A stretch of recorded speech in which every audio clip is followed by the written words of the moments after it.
breaks. Learn more or contribute to Lighthouse at lincolnlighthouse.org today.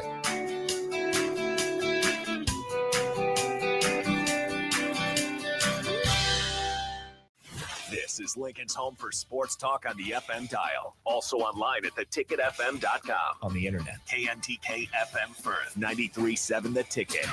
Hi, Sean Callahan here for Koppel Chevrolet GMC. This month kicks off Koppel's 50th anniversary sale. We're celebrating 50 years by offering an additional $500 discount to the next 100 customers that buy a new vehicle. This is in addition to the huge savings already in place. You can take an extra $500 off our discounted price, or we can cut you a check on the spot. Celebrate with savings and see why customers have trusted Koppel since 1975. It's our way of saying thank you for all these years. The trip of the summer is coming. Collective Soul. Live. Summer Unity Tour 2025. August 21st. Pinewood Bowl Theater in Lincoln's Pioneers Park with Our Lady Peace. Tickets on sale now at Ticketmaster.com. Collective Soul. Live. Our Lady Peace. Together. Select Plumbing and Utility has been serving Lincoln and the surrounding area for 14 years, and they're not slowing down. Select Plumbing and Utility handles all your plumbing needs, from faucets and water heaters to full renovations, and they can even help with your heating and cooling needs. They're also Lincoln's underground experts, repairing and replacing broken underground water and sewer lines since day one. Contact Select Plumbing and Utility today at 402-560-6197, assuring excellence in every situation, opportunity, and challenge. That's 402-560-6197. Are you looking to upgrade or improve the garage door on your home? This is Cameron Hall of Doors Plus. At Doors Plus, we guarantee to offer a wide selection of options from 5 leading garage door manufacturers, as we deliver a free estimate, exact measurements, and rapid installation with a 3 to 5 week time frame. When you choose Doors Plus for your residential garage door needs, you'll work with our experienced technicians and be ensured that your new door seamlessly complements your home. Give us a call at 402-590-5800 or visit us online at DoorsPlusLLC.com. Doors Plus, garage doors, and more. Coming at you live from the heart of Lincoln, America. This is Old School, sponsored by the Mercado by Certified Piedmontese. Nebraska Football Hall of Famer Jay Foreman and Austin Oerman. Old School with Foreman and Oerman on 93.7 The Ticket and theticketfm.com.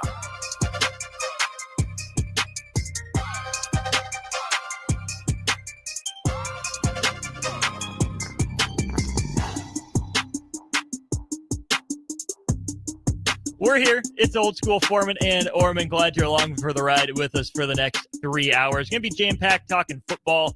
Thirsty Thursday coming up in about an hour as well. I'm Austin. To my left, you're right if you're watching on stream. Jay Foreman. Jay, tell people who sponsors Old School. The Mercado Certified Piedmontese Special Ingredients, a butcher shop, 84th and Havelock, 30th and Yankee Hill, 85th and Andromat / Old Cheney, and 168th and Maple up there in the Metro, Omaha greater area. Indeed. Lots to get to in football. We are just going to dive right in. We didn't get to this yesterday, Jay, but as it concerns your Buffalo Bills, a contract extension to a rather key member of that offense. James Cook gets a 4-year contract extension, $11.5 million per year. Not quite $30 million guaranteed, like his agent said, $15.3 million guaranteed at signing. What does the James Cook contract extension mean for him, mean for Josh Allen and the Buffalo Bills offense? I mean, it's rinse and repeat. I mean, he's a big part of it. I think he's the main, I mean, obviously Josh Allen's great, but I think he's the main reason they were able to exceed expectations last year. That's what I felt. I feel like, you know, obviously they didn't have a true number one, and obviously they got Amari Cooper, but I felt like for them to be consistent, I think they like in the first 6 weeks, 13 people had scored a touchdown or something. There was some crazy record, but I think it was the emergence of him, the more conscious effort to run the ball and really try to run the football, and he took off, and I think it made things rather easy. I won't say easy, but easier for them considering Stephon Diggs wasn't there. Because I think one of the things when you have a really good receiver like Stephon Diggs, and they were, 4 years up there, 4 straight 1,000-yard seasons, that you just automatically threw it to him. And we saw that when they played Kansas City at home. Now, granted, Stephon Diggs should have caught that 60-some yard touchdown, when went right through his hands. I think that's a Hall of Fame play. I think he does that. He's on the way to the Hall of Fame. But then you saw him on the most crucial third down almost force it to Stephon Diggs the series before, and then they should have thrown it to him. I think sometimes you can get too enamored of, okay, in the back of your mind, I got to get the ball to him. Mark Cooper came in a little bit different, but I think the emergence of Cook really settled the waters when I thought leading into last season they were going to have troubles, establishing a pretty substantial offense, considering you didn't know who was going to be that, because Coleman hadn't really taken off. Knox, the tight end, had, his brother, I think, passed away. He got injured. He was obviously getting a little bit long in the tooth. Shakir is still getting there. Yeah, but he emerged. But I think those two, him and Cook, kind of went hand in hand. Cook was starting to go off. Shakir, you got him at obviously an upgrade in pay, team-friendly deal. The tight end from Utah was starting to emerge, but not really. He didn't really do well as far as blocking, on the line of scrimmage. But I think Cook was able to really get busy, and then I think it just let Josh Allen do his thing, and helped him win an MVP. And that it did. Bach and I were talking about this while we're on the subject of Buffalo. We were trying to figure out if Lincoln were to host an NFL game, what city would it most be like? In terms of population, Jay, the closest thing to Lincoln is Buffalo. I didn't realize that. Well, I didn't either until I got there, and I think it's the closest in population, is closest in how they love their Bills. I mean, they have the Sabres, but Buffalo is really. But it's a Bills town. But it's a Bills town. Everything's built around the Bills. I mean, there's nothing like a Sunday up there in Buffalo, because there's really one way in and one way out, and it used to be kind of, you could 2 ways in. You could come in from like the north and kind of like the southeast, but now since the emergence of the Bills Mafia, they really cut off the or at least in the old stadium. I haven't been up there when the new stadium would be coming up, but the old, they cut off like another entrance, and it's not like Lincoln, like where back when I was playing, my dad was telling me that, man, from Omaha to Lincoln, it was essentially bumper to bumper, and that's the way it is in Buffalo. I mean, you park on the way that last time I was there, I went there. You can park in people's backyards. I mean, it's an experience. Trying to get Jake to go up there. I'd like to get back to a game, but it just hadn't worked out. Gotcha. What are the odds of Memorial Stadium selling out an NFL game? Would it happen? Well, if the Chiefs played here, for sure. What if it's like Broncos Vikings? Does that sell out? I think so, or has a good chance. I mean, there's a ton of Broncos fans here. The flights is from Denver and the surrounding areas is short to Omaha or Lincoln, and it's not a bad drive. And Denver, Chicago, maybe in the Vikings, it's the same thing. It's actually a shorter drive from Minneapolis, and the Vikings travel well. I think they would, unless it was. What if it's preseason? Do you think a preseason would sell out of Memorial Stadium? No, because number one, none of the star players play. Number two is preseason. They don't even sell out preseason games in the NFL. So, but this would be at Memorial Stadium. Like, Lincoln hasn't seen an NFL exhibition. You know what? I'm not saying it would happen. I'm saying it's non-zero. It would probably give a better chance as you start to bring, because 55, 60K maybe? For sure, because I think it's number one, Lincoln, Nebraska likes to support a big event. Especially if it's teams with like a Husker, that would get some reps, 13 practice squad guy. Or just say somebody starts to emerge. So, I mean, I don't even think that would have to factor it. It's just that if it was the Vikings, in this case, Broncos, Vikings, Chiefs, I definitely think it has a better chance. And you know what? That might be something for it. Well, then NFL owners would have to give some money to the university, and they ain't trying to give up. But I mean, I think it would be something to really think about. If they go down to one preseason game, I would probably move my operation to a college town and see if I can partnership with it, and see if you can do it. I mean, even with, how teams, I think up until recent, didn't the Chiefs used to go to Wisconsin like years ago? I think they did because they used to come over and do practice against the Vikings. So when you think about it, if you had I don't know where Madison is. I think they used to go to Wisconsin Stout or something like that, or some school, because they drive in and go against the Vikings, and there'd always be a fight, right? And I was a ball boy, so I had to witness it. But best Chiefs Vikings fight you ever saw? It was this is when the Vikings had a really good defensive line. They had Chris Dolman, John Randall, like Al Noga, Keith Millard, and I don't know who the Chiefs had. It was like within the first 9-on-7, they was getting after it. And then they would kind of have like more of a scrimmage that night, and then they would go off and do their thing. But I'm thinking like, the Chiefs are obviously at Missouri Western. Mm-hmm.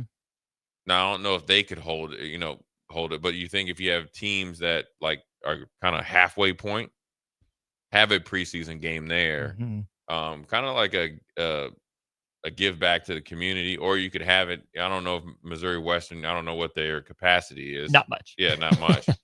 But if you could get to maybe like a FCS school, 40,000 or something like that, but the owners want to get that money though. That's the vacation on money for the owners. Oh, without a doubt. Because you know why the owners like these games, the preseason? It costs nothing to put on. It's pure profit, probably. Well, they're not paying full salaries. They're paying your training camp money. So you get now. Patrick Mahomes isn't playing. So when does full league salary kick in? Is that week 1? Well, yeah. Okay. So you got to think. Now, when I was a rookie, them training camp checks was a little light. Oh, they was nice. Okay. Yeah. Okay. Hey, man, I was up in Buffalo. I mean, I was making good money, but I was making the first year. I think I made 60,000, or was going to. I think it maybe was like 90 or something like that. It wasn't a lot, compared to. Compared to what you could make with NIL at Nebraska. Yeah. Yeah. Or I could have, but just compared to New York State tax and everything. Now, granted, I was trying to make the team. So even though your contract was a certain amount, is not, and then you had a little sign-up bonus. But the best thing about it is they had us in the 4-point Sheridan. So the Buffalo Bills were paying for me to live, and then you're eating, so at the facility. Yeah. Yeah. And then you getting paid. Woo! Yeah, we was broke in Nebraska, so hey man, them 6, training camp was 6 hard weeks. But you get them checks, it was like, all right, this ain't so bad. I can deal with it. Yeah, you can deal with it. Nobody coming to watch you anyways in the preseason, right? So you ain't got to worry about all your little check going on in game tickets, but so yeah, I mean, but the owners, if you like a Pittsburgh, where if you can fill up half the stadium. And you're not paying, full. Yeah, you're not paying Aaron Rodgers $12 million. You're not paying T.J. Watt, even though they're not playing, you're not paying them. But the fans are paying to see them. They're drinking and they're eating and they're parking. And it's the same. And they're buying merch. And you're not getting training camp prices or preseason prices. It's full price. So if I was, if I was owners, I wouldn't turn my nose up at the preseason games, but they make more obviously in the regular season. In terms of a game coming to, maybe it's Memorial Stadium, maybe it's just across the country. Do you think that could happen if the NFL and college football come to some agreement as something formal in terms of a minor league, quote unquote, system? Yeah, if they could, even if they started to say, hey, go on. We want you guys to be more on a condensed NFL offseason schedule. That's the start. That's kind of like the olive branch. Yeah, get on our schedule. And then if you don't want to do it like directly as being a minor league system, it was indirectly. Why not? Why wouldn't you? First of all, you could also do the flip and do some like spring games or whatever you want to do. Maybe in the offseason you start to Nebraska against Kansas, like co-practice, you know what I'm saying? And do it at the Chiefs Stadium. Now, granted, you don't want to tear up the facility, but you could do it at their practice facility. You could do it at a neutral site. Yeah. You could do something like that. Mm-hmm. Now that would take some, logistics and, obviously money's got to be exchanged and it's got to be a true partnership, but you never know everything's on the table now. But I'm going to tell you the one thing I'd like to do since I was thinking about it. Free ideas, people. Listen up. Take notes. No, this is for real.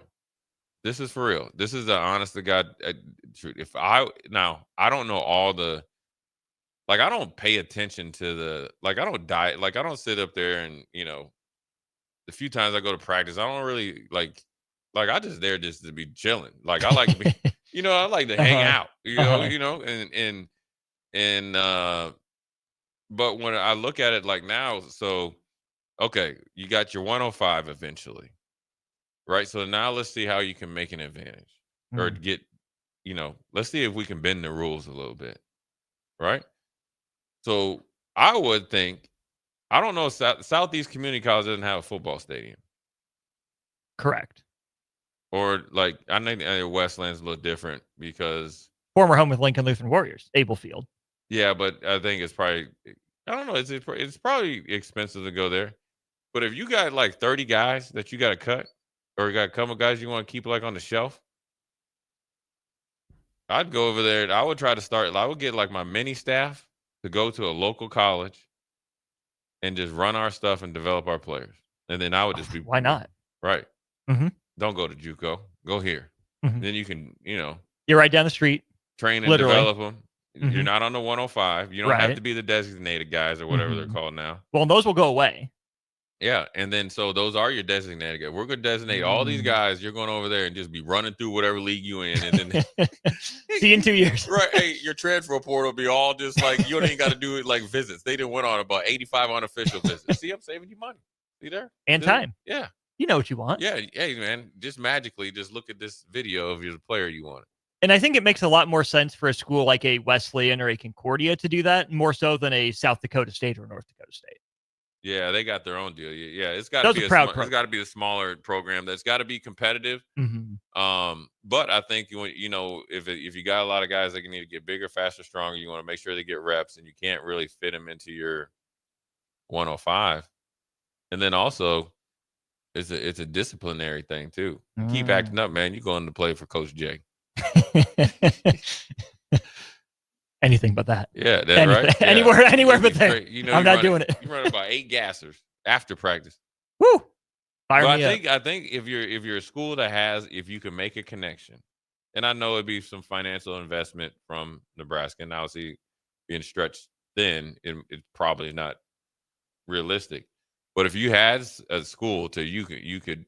And you might lose some, and they do this all the time in basketball. Or they used to have JUCOs that they would send guys to, and the next prep schools do that all the time, right? Yeah. If you try to get an advantage, especially with them around in this, there's a lot of schools around in a 300, 400, 500 mile radius. Plus, you're getting some coaches that maybe you don't have on staff, or maybe were or whatever. You can kind of keep them in your loop too. Disc Golf Jake says in all caps, or a Peru State College. Go Bobcats. How far is Peru State from here? Where is Peru State? Couple hours, I want to say. Where is that? Yeah, isn't it? Hey, it's kind of close to Wayne, isn't it? I don't know, but since it's 2 hours away, people that's too far for them to see if you got players there that shouldn't be there. Peru State is just kidding. I went completely the wrong way. Wayne is north. Peru State is kind of by Auburn. I misspoke. I apologize. So yeah, the very southeast corner of the state, basically Missouri. Yeah. I don't know. Something like that. While we're in the NFL here, Jay, for the next 5 minutes or so, some breaking news from ESPN earlier this morning. Chiefs wide receiver Rashee Rice expected to have his disciplinary hearing with the NFL on Tuesday, September 30th in New York. This means he is now likely to be able to play the first 4 weeks of the season before any potential discipline would be imposed for his role in that car crash in Dallas in 2024. Why does this matter for the Chiefs? Number one, that's probably their number one receiver in Rashee Rice. But how about this? The first 4 weeks of the year for the Chiefs, Chargers, Eagles, Giants, Ravens. That's a good guy to have available for those 4 games. Man, yeah, he got lucky. Yeah. That's that's pretty lucky. I mean, I never really I got fined a lot. Like, it's crazy. Like I'm sitting, yeah, I got fined a lot, but I didn't get suspended. I was just really like, You would scuff the line. You wouldn't completely blow up the line. I was close. I just wanted these guys to get so much at us so quick, and I just would be scared to go. I think who was it? Paul Tagliabue? Mm-hmm. Yeah, that's it. That's seeing him across the street was good enough for me. You know what I'm saying? Any closer, and you might be in trouble. Yeah. So, but I think if the Chiefs can, I think this is what people need to look at it is like. It is, yeah, you want to do the beginning of the season. I think the Chiefs are good enough that they can, even if he didn't play, I would want to get it out of the way right away. Mm-hmm. If that cough, Sharon Moore, cough. Right. Well, I mean, just what, like, play 4 games and then you go on vacation for 4? Right. What's the point? Or will they let him practice but you can't play? So, most likely what's going to happen is it'll get kicked to next year. Well, that's even worse. So they might have him for 24. Well, that's even worse. Or 25, and then he'll get suspended for 26. So Dan Graziano at ESPN says some context. The league, Rashee Rice's representation in the union, discussed some discipline, but since they couldn't reach an agreement, they're sending the case to New York to be heard by Sue L. Robinson. In case that name sounds familiar, she's the one that handled the Deshaun Watson disciplinary hearing back in 2022. His understanding is the date is September 30th because that's when it fits into her schedule. Yeah, you done. Rice, you done. Sue Robinson, you done. You done. That's just like what Archell used to call me up, man. He was the hardest negotiator. He wasn't giving up no money. Not a cent? It was like you had to be on the phone. I mean, it was like you had to beg him to reduce the fine. And I'm like, you play for the Raiders. You're part of the problem. You created the problem. Yeah. Who do you think you are? And now you brand new? Convenient. No, but in all seriousness, if I'm Rice, I would be like, nah, I want this next year. That's a contract year for him. I'm trying to get paid. And then it's hard to negotiate when you ain't playing. When you got a suspension on your ledger. It's fresh. You might as well just get in more trouble. You know what? Instead of giving me 4, how about 6? Just double down. No, I'm just playing. Yeah, that's just. I don't know, man. It's tough. I mean, that sucks. It's just like it's almost like a gray cloud that's just following you around. Like you already know you messed up. And you've been out. You're trying to come back. You're trying to kind of work your way through. Because as much as we're joking about it right now, when he was driving extremely fast, he's like the intent was like, hey, Austin, let's go get in this car as 2 young kids with a ton of money and excitement, and we feel invincible, and you're not going to be like, all right, man, let's cause an accident while we're doing it. That's you're actually like, let's just go have fun and hopefully we like to go fast. Let's go fast. Right. That's it. That's all you're hoping for. But and then so something happens, right? And you probably didn't handle it right. And so you can't, you're trying to, it's more of you're trying to work through it as a young adult. You're trying to become an adult and all that. And you can't with pressure at work on you. Right. But then I'm sure he's talking to a counselor, or, hope so. And then so he's probably trying to be accountable for it, understand it and all that. And then it's like, well, you're not going to really meet your discipline. Your true kind of like where you can really see an end game to it for another year while you're trying to go out and win a Super Bowl. Yeah. Because the Chiefs aren't playing just to get in there. They're playing, it's like all or nothing. And you're a big part of that. You're supposed to be a big part of that. Yeah. And then like you got to make some plays. So now you're putting on more pressure on yourself to really perform. Because guess what? Everybody's going to refer back to that first year, right? And they expect you to be Justin Jefferson. And Eric, I know you weren't kidding. Eric's been texting me. He says, "Jay, I heard you were a dirty player." No. I always played the way I played hard, physical. I always played that like up until the line until somebody crossed the line. When they cross the line, it's on. Mm-hmm. I accidentally slid my foot across Marcus Pollard's head. Accidentally, it was the one. You couldn't see him. I Bottom didn't of the pile. see him. I was walking to talk to Kenny Wright. Oh, Eric says low blows on our boy Peyton too. Nah, Birdo, that would have been a bigger fine. That would have been a bigger fine. It's a joke, but it's true. But Peyton was one of them dudes. He was like, "How dare you hit me?" I'm like, man, you know what I'm saying? He you know what's funny? He's a 2020s quarterback. He got so mad at Jeff Saturday. I came like on a fire blitz and kind of swim move on Saturday, and I didn't sack him. I hit him. I hit him decently hard, not hard. You know, just a run of the mill quarterback knockdown. Yeah, I mean, hey, when I tell you he cussed Jeff Saturday out, it made me feel bad. Because he was cussing him out so bad. It was like, how you let this dude get past you? You know what I'm saying? That's how he was. I had enough of this guy when I was at Tennessee. Yeah, you man. knew that. Like, Peyton, you know what time it is. Then he just went on the attack. That was the picture I showed you when Dallas Clark back shouldered me, man. Mm-hmm. Just rude, disrespectful. Gorilla Bear does say, Chiefs getting helped again. Color me shocked. I know people want to believe that. Yeah, but I don't think this is a conspiracy. No, the leagues. I think overall, the leagues like investigations and all that stuff. It's real long. It's always takes time. You know what they are like parents. You know, you ever did you? Well, I know my dad did this. So my dad was like, the one time I remember I messed up, and I thought I was Mr. Cool, and I walked in the principal's office. My dad was there, right? Woo! And he was like, "You know what time it is when you get home." That's fine. Another time I got in trouble, he just let me sit on it, and it was like, I was like, "Oh." A week went by. I'm in the clear. I made it. Yeah. Uh-huh. Monday morning, we was eating breakfast.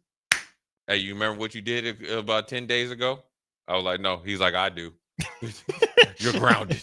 That's how the league does their stuff. They let you sit on it a while, and they do their investigation and all that stuff. So that's not a Chiefs deal, even though they get a lot of calls.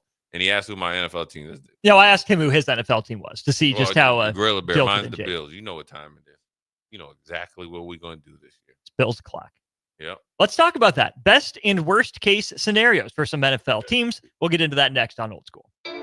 You're listening to Old School with Jay Foreman and Austin Oerman. Download the mobile app and listen wherever you are on 93.7 The Ticket and theticketfm.com. Empire Netting and Fence delivers top-quality netting and fence solutions. From major sports venues to backyard installs and everything in between, coast to coast. We take on tough jobs with grit, integrity, and a strong commitment to safety. Empire is growing, and we're hiring motivated people ready to grow with us. We build each other up, and we're building something big. Think you've got what it takes? Apply now at empire-fence.com. That's empire-fence.com. Gaina Trucking is hiring CDL Class A and B drivers. Their strong team culture makes it not a job, but a career. Gaina Trucking offers health, vision, and dental insurance, 401k with company match, an employee assistance program, and other bonus programs. Build a better career today with great team culture at Gaina Trucking. Learn more and apply today at GainaTrucking.com. This is Bill Mitchner, Executive Director of Lincoln Lighthouse. Did you know Lighthouse provides multiple programs for students such as one-on-one tutoring and mentoring, as well as pro-social skill exercises, while providing them a nourishing meal and a safe space during all months of the year, even during school breaks? Learn more or contribute to Lighthouse at lincolnlighthouse.org today.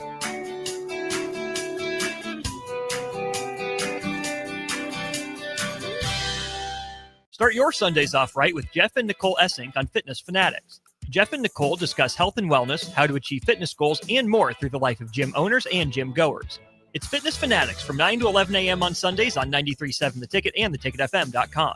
Big box stores are tempting for buying equipment for your high schooler in sports or for yourself in your sports leisures. But buying new is awfully expensive. Why not go somewhere with new and used options? Play It Again Sports has quality, slightly to gently used equipment, and 50% of their inventory is actually new equipment. And it's more than baseball, softball, and golf. They also have equipment for disc golf, fitness, hockey, and more. Plus, they're always buying products. Bring your gear you're done with and get trade money on the spot. Play It Again Sports at 48th and Vine. Old School with Foreman and Oerman.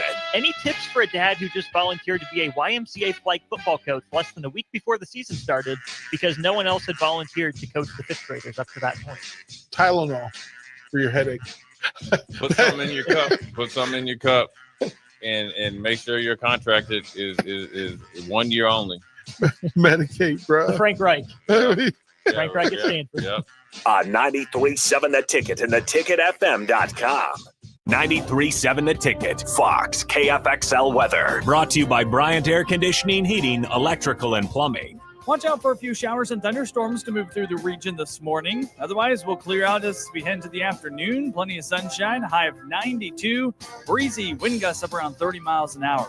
Tonight, mostly clear, 73 for a low. We'll hit 96 tomorrow, close to 100 on Saturday. And we're talking heat advisories for both Friday and Saturday. I'm meteorologist Aaron Dowden for 93.7 The Ticket and ticketfm.com. When it comes to concrete, Stevens & Smith Construction doesn't stall. They go for the takedown. As Nebraska's full-service concrete contractor, they stay in bounds, hold inside position, and never forfeit quality. Whether it's foundations, flatwork, or concrete coatings, they elevate performance and pin down results that win every time. Stevens & Smith Construction is a proud sponsor of Takedown Tuesdays on 93.7 The Ticket. Because when it's time to wrestle with concrete, Stevens & Smith Construction slams expectations. Big news, Nebraska. Love Omaha is now Love Nebraska. This is more than just a new name. It's a tribute to what Nebraska represents in the world of volleyball. It's still the same team with the same mission, led by players you know and love. Now backed by a new ownership group led by Jordan Larson. As Love Nebraska, they're entering an exciting new chapter, pushing for a championship title in 2026 and building new opportunities for the next generation of players across the state. They want you with them. Let's show the world how Nebraska plays volleyball. Join the movement at lovneb.com and sign up to become a Love Nebraska Insider today.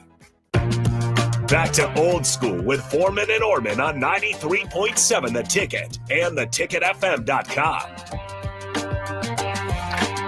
Rolling right along, Old School, chatting NFL pretty heavy here in this first hour. 28 minutes or so from now, we'll have Kevin Myers Cork and Bottle, in the building for Thirsty Thursday. We are also going to bring Ellie in next segment to have some NFL-adjacent discussion. So wait with bated breath for that.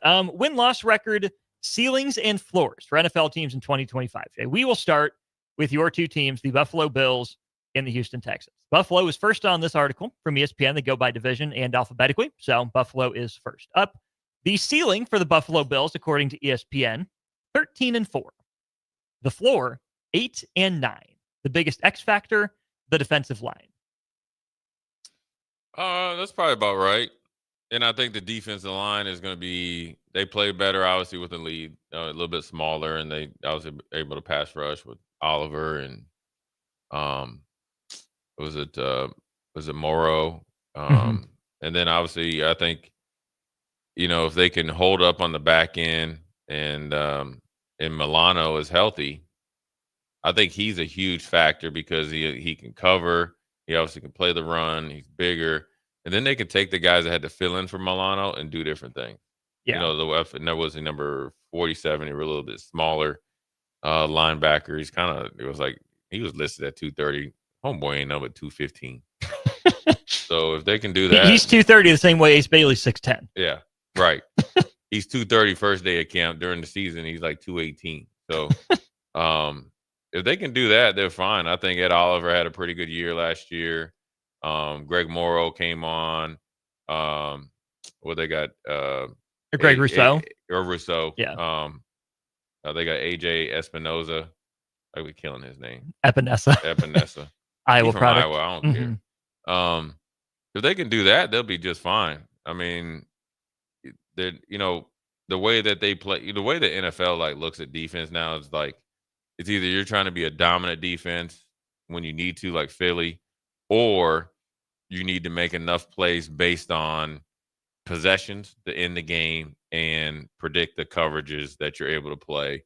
So essentially, you play like bend but don't break, bend but don't break. Okay, we're going to actually start playing third down defense and get off the field. Now it bit Buffalo in the butt a couple years ago playing against the Chiefs, 13 seconds left.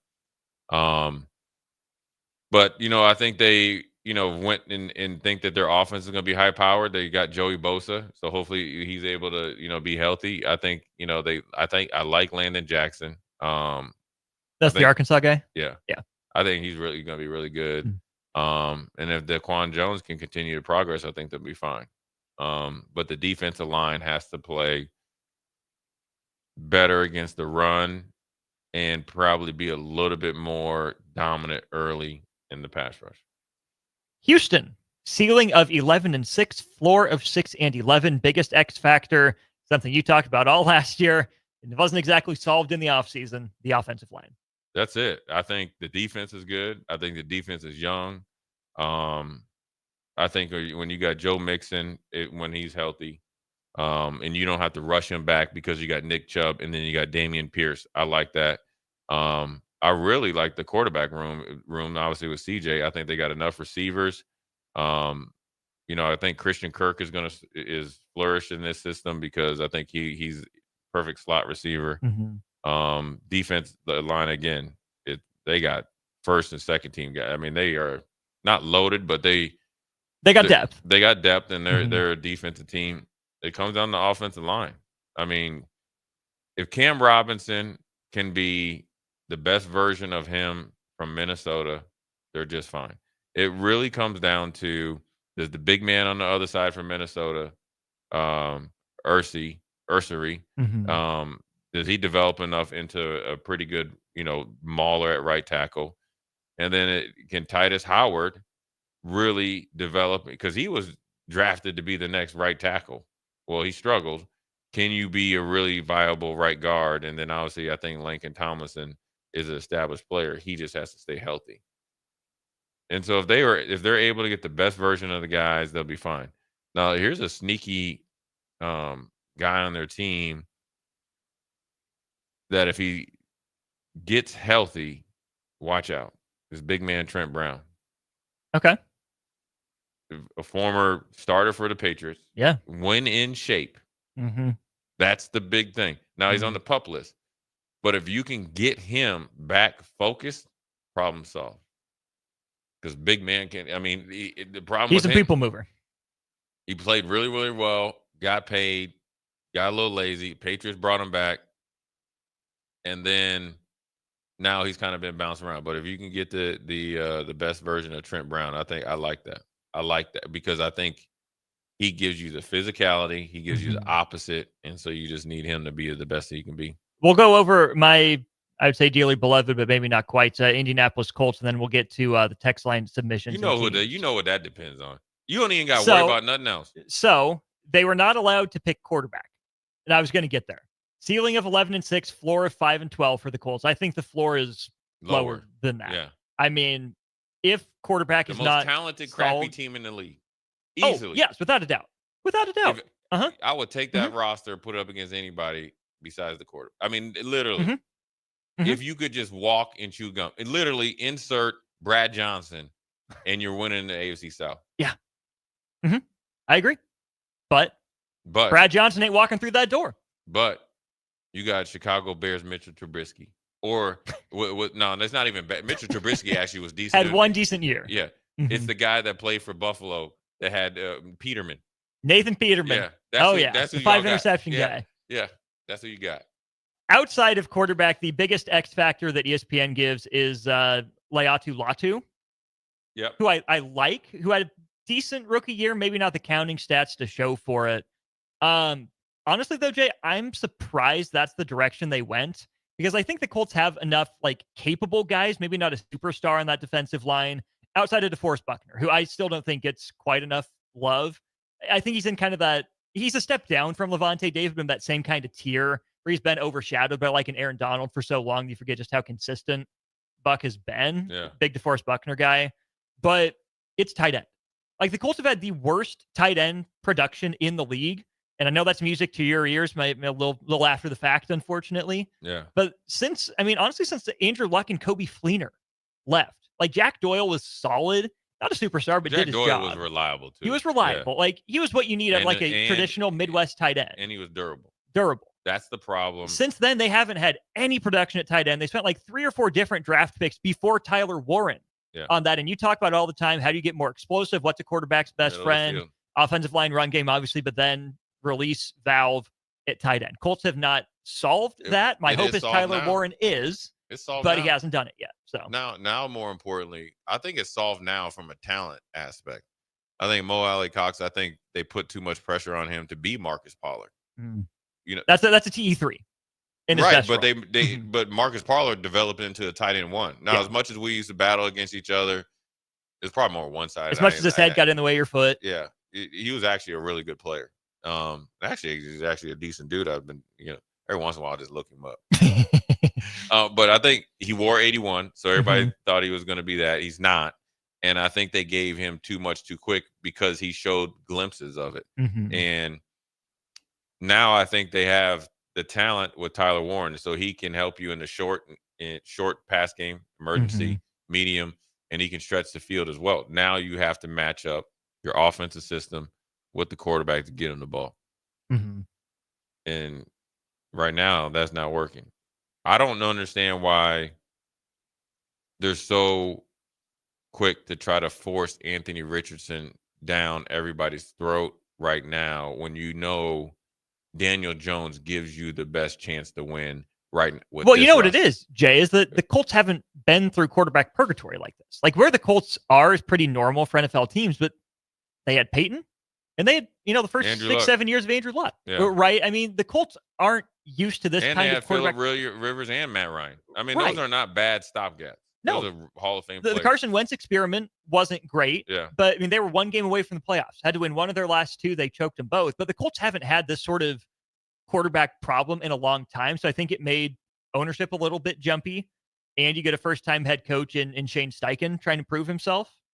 And all the ingredients for disaster were there. And they thought Shane Steichen made Jalen Hurts. And Jalen Hurts was Jalen Hurts. He's always been Jalen Hurts.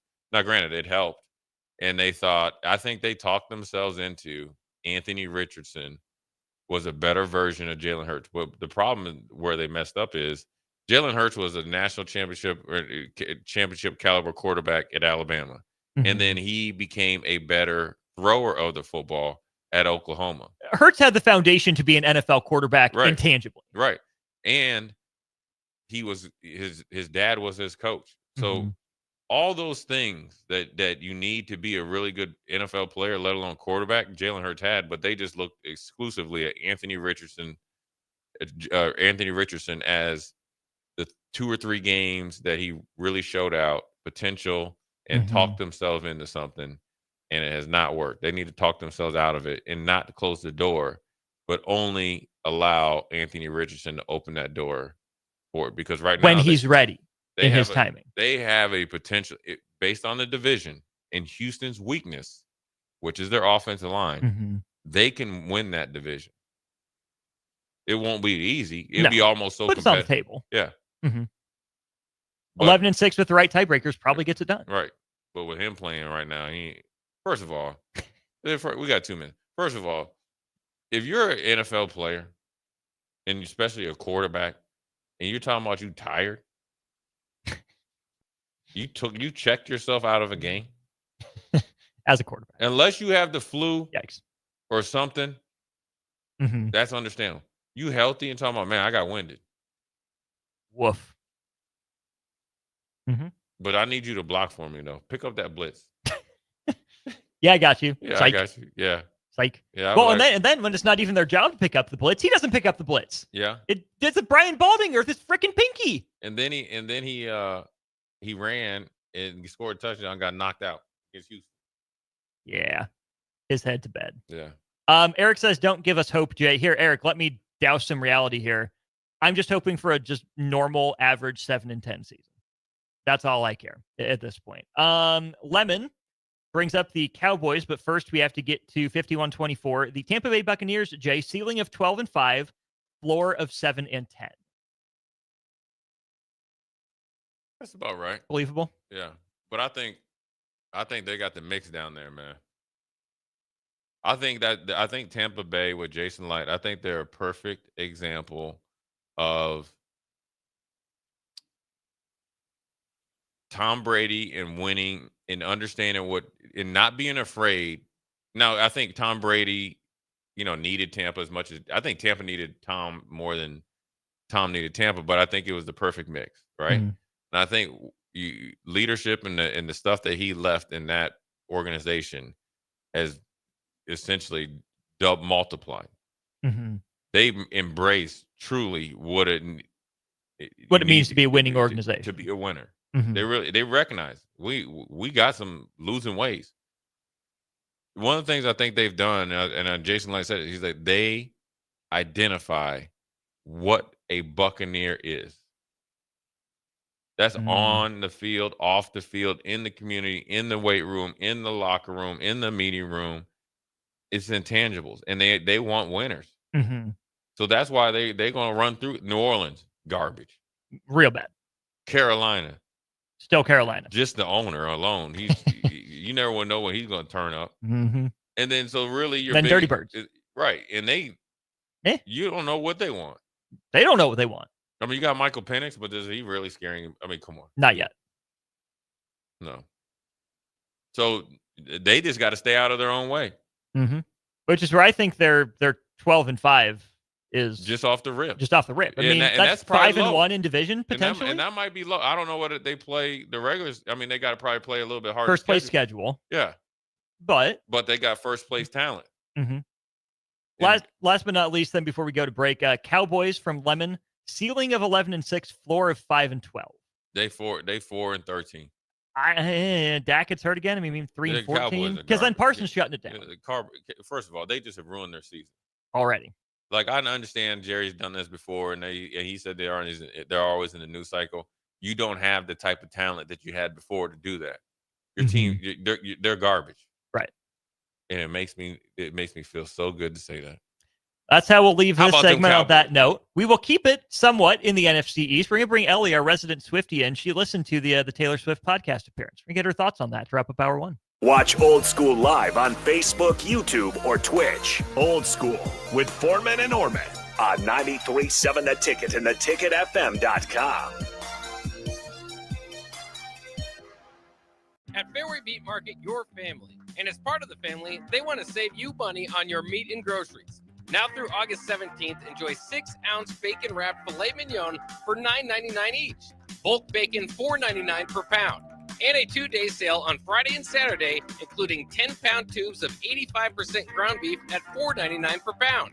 And a 4-pound box of snow crab clusters for $49.99. That's all at Fairway Meat Market in the Rockledge Square Shopping Center, just south of 84th and Van Dorn. Big news, Nebraska. Love Omaha is now Love Nebraska. This is more than just a new name. It's a tribute to what Nebraska represents in the world of volleyball. It's still the same team with the same mission, led by players you know and love. Now backed by a new ownership group led by Jordan Larson. As Love Nebraska, they're entering an exciting new chapter, pushing for a championship title in 2026 and building new opportunities for the next generation of players across the state. They want you with them. Let's show the world how Nebraska plays volleyball. Join the movement at lovneb.com and sign up to become a Love Nebraska Insider today. Saturday. Eagle Raceway is open for a full season of dirt track racing action every Saturday night. Don't miss the epic battles on the high banks of Eagle Raceway each Saturday between the Nebraska Septic Sprint Cars, Nebraska Lottery Modifieds, Avid Realty Sport Mods, Valentino's Hobby Stocks, and A1 Iron Stock Cars. Let's go racing. Eagle Raceway, just 10 miles east of Lincoln on O Street. Check out the full schedule at eagleraceway.com. Select Plumbing and Utility has been serving Lincoln and the surrounding area for 14 years, and they're not slowing down. Select Plumbing and Utility handles all your plumbing needs from faucets and water heaters to full renovations, and they can even help with your heating and cooling needs. They're also Lincoln's underground experts, repairing and replacing broken underground water and sewer lines since day one. Contact Select Plumbing and Utility today at 402-560-6197, assuring excellence in every situation, opportunity, and challenge. That's 402-560-6197. The trip of the summer is coming. Collective Soul. Live. Summer Unity Tour 2025, August 21st, Pinewood Bowl Theater in Lincoln's Pioneers Park with Our Lady Peace.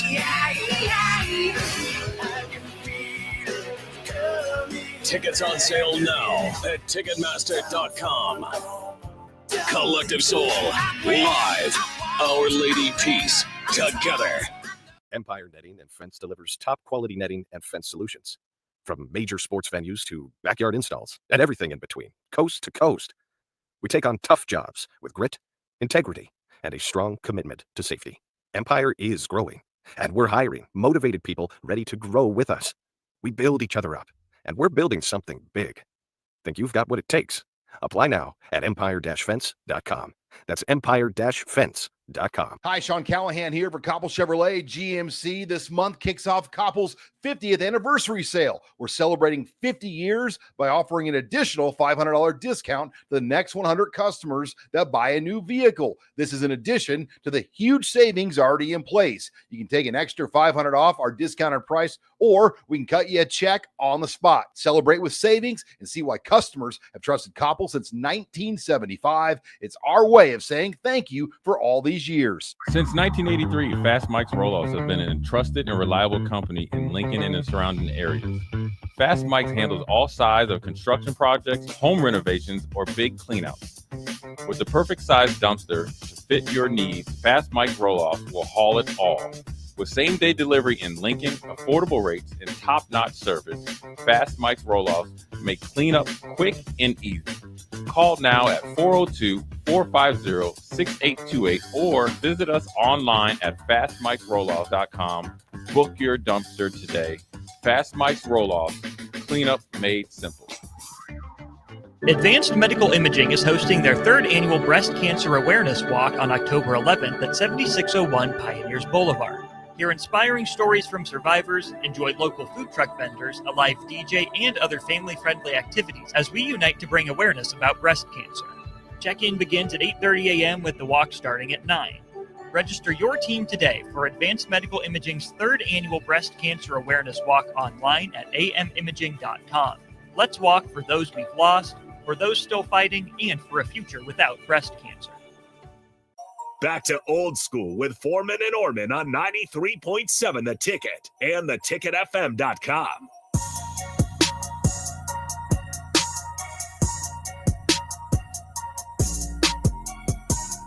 We're back. One final segment for hour one of Old School. We're going to what would be our Allo VIP line. Bring some very important person. We got Ellie in the studio. Ellie, Hello, welcome everyone. back to Old School. It's good to be back. Thank you for holding the fort down while I was gone on Friday. Hey, no problem. It was Appreciate fun. it. We bring you in, Ellie, because of everyone at the station. I believe you are the only one that would identify as a Swiftie. Yes, Would you I agree? am. Yes, I am. Okay. Now, making waves over the last couple days, New Heights, Kelsey Yes. Brothers, and Taylor Swift made her appearance. For those who haven't had a chance to listen to the episode or might not be listening to the episode, give them a rundown. What was it like? Did you So- listen? This was Taylor Swift's first podcast ever. And of course, it would have to be on her boyfriend, Travis Kelce's podcast. They did it. It was also a part of her announcing her new album. And she did acknowledge NFL fans, and she gave credit to New Heights for giving her boyfriend, Travis. I will refer to it NFL tight end, Travis Kelce. I will say boyfriend. That's what she referred to him as. But it was all about her. They did talk a lot about football, how she knew nothing about football before learning and going on a first date with Travis. And she gave kudos to New Heights for kind of giving her relationship. He went on there after going to an Eras tour concert. Because he did the and- bracelet thing, didn't Yes, he put his phone number on a bracelet and was going to give it to her after the show that he went to and never got to. So he went on his podcast and said, I was really upset that I didn't give her this bracelet. I wasn't able to meet her. She's very busy. He broadcasted this out. She somehow saw the video, and then that's how they were able to go on a date. Jay's like, oh, are you freaking kidding me? Sound like a simp. He was. And that's 100%. Hey, girls love simps. That's what she has been writing her whole life. She has been writing her whole life about, she said this on the podcast, how she wants a man to do that for her. Like, it was kind of like one of those things where he was holding up this is what she said. Like, a man was holding up a boombox for her from Say Anything. And that was the equivalent to him doing the bracelet thing, was him holding up a boombox saying, will you date me? Please go on a date with me. And then that's how it came to be. Because he manifested it and he went out and he got what he wanted. He got Taylor Swift, the best recording artist in our time. You can say what you want, but she's successful. Oh, she's more than successful. And that's, I mean, isn't she a billionaire? She got to be, right? Past billionaire. Yeah. She's making a lot of money. So he saw her somewhere. He went to an Eras tour. He obviously knew of. He went where? He went to one of her concert. concerts on her tour. So he went to one of her concerts. Wanted to meet her, but didn't get to. So he was backstage, didn't get to meet her. Yes, and she was saying that she doesn't know why he didn't go and reach out to her team to maybe get into a tent or something like that. He just went and he attended. Like, there was he just wanted to go because it was in his city. And he went. And then he put his name essentially on a piece of paper. No, at the tour, they have these things called, they make friendship bracelets, and he had put his phone number on a friendship bracelet intending to give it to her. Like and when he never, her. Yeah, when he met her, but he never got to meet her. But so how did he get in touch with her? From him saying stuff on the New Heights podcast. She found the video. His team had clipped part of the video about him talking about Taylor and wanting. He made the video on the podcast. It got sent out. She found it. But and you believe it? I watched the whole progression of it. No. I know everything about that. You believe this is her identity, Jay. This who she everyone is expertise at some things. I'm expertise at. So you don't believe his agent and her agent, where they put in a little formula, like, you know what? No. He wanted to go to an Eras Tour concert, and he went to an Eras Tour concert. He went on New Heights. He used his voice, and he got what he wanted. Yeah, it was perfect. Whatever. However it worked out. It worked out. And now they're the power couple. And she talked about how she got her masters back, which is all her albums before that were owned by a record company.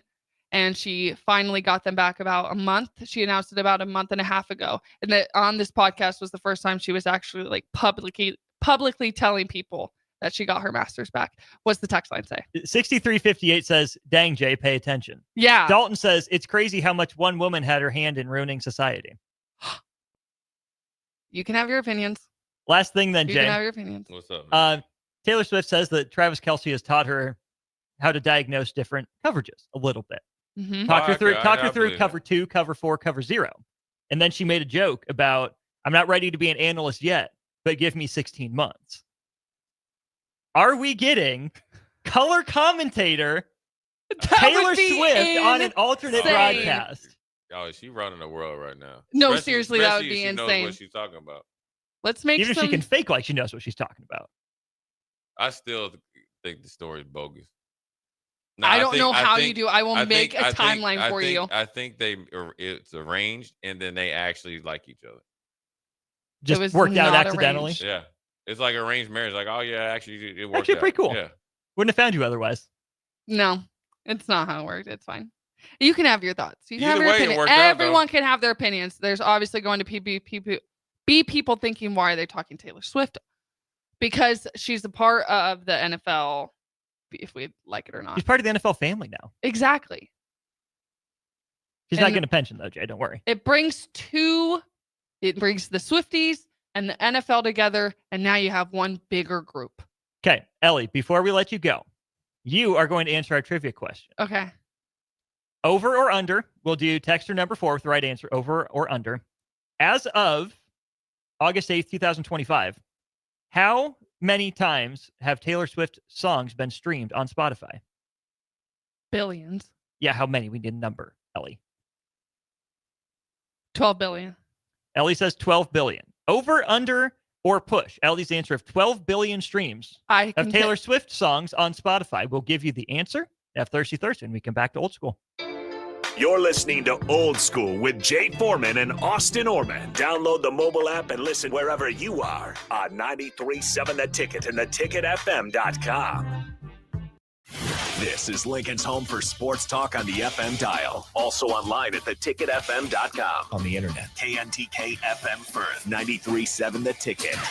Constructors is now hiring for all positions, with pay starting at $23 and up based on experience. Constructors has immediate job openings for mechanics, bridge builders, operators, and drivers. Start your new career today. Constructors offers great pay, health, dental, and vision insurance, paid time off, paid holidays, and so much more. Join the crew today and be a part of Nebraska's oldest paving company dating back to 1908. For a complete list of openings and to apply online, visit constructorslincoln.com. 93.7 The Ticket. Fox KFXL weather. Sponsored by John Henry's Plumbing, Heating, and Air Conditioning. Watch out for a few showers and thunderstorms to move through the region this morning. Otherwise, we'll clear out as we head to the afternoon. Plenty of sunshine, high of 92. Breezy, wind gusts up around 30 miles an hour. Tonight, mostly clear, 73 for a low. We'll hit 96 tomorrow, close to 100 on Saturday. And we're talking heat advisories for both Friday and Saturday. I'm meteorologist Aaron Dowden for 93.7 The Ticket and ticketfm.com. At Fairway Meat Market, your family. And as part of the family, they want to save you money on your meat and groceries. Now through August 17th, enjoy 6-ounce bacon-wrapped filet mignon for $9.99 each. Bulk bacon $4.99 per pound. And a 2-day sale on Friday and Saturday, including 10-pound tubes of 85% ground beef at $4.99 per pound. And a 4-pound box of snow crab clusters for $49.99. That's all at Fairway Meat Market in the Rockledge Square Shopping Center, just south of 84th and Van Dorn.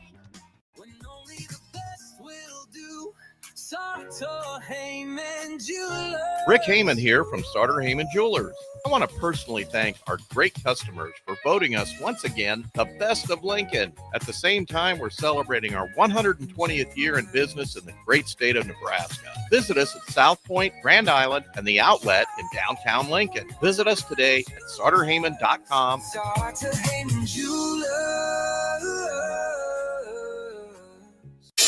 Are you looking for an exciting new way to put your skills to work?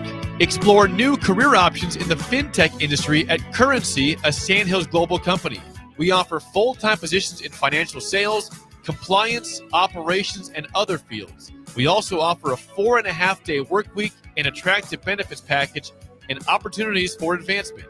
Put your motivation to work and grow with us at Currency. Visit gocurrency.com/careers to learn more.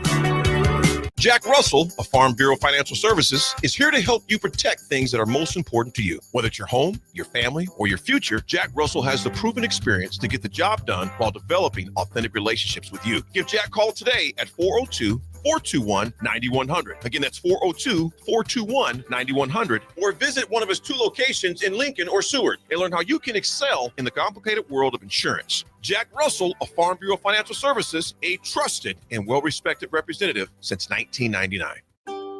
Load up on meat and more this spring at the Mercado by Certified Piedmontese, with great selections of T-bones, tomahawks, ribeyes, filet mignon, brisket, sirloin, and so much more. The Mercado has locations at 84th and Havelock, 30th and Yankee Hill, and now 85th and Old Cheney in Lincoln, where you can have $2 draft beer every Thursday night from 4 to 8 p.m. and half-price espresso drinks on Fridays from 8 a.m. to 2 p.m. Get to the Mercado today for the best meat in town. When it comes to concrete, Stevens & Smith Construction doesn't stall. They go for the takedown. As Nebraska's full-service concrete contractor, they stay in bounds, hold inside position, and never forfeit quality. Whether it's foundations, flatwork, or concrete coatings, they elevate performance and pin down results that win every time. Stevens & Smith Construction is a proud sponsor of Takedown Tuesdays on 93.7 The Ticket.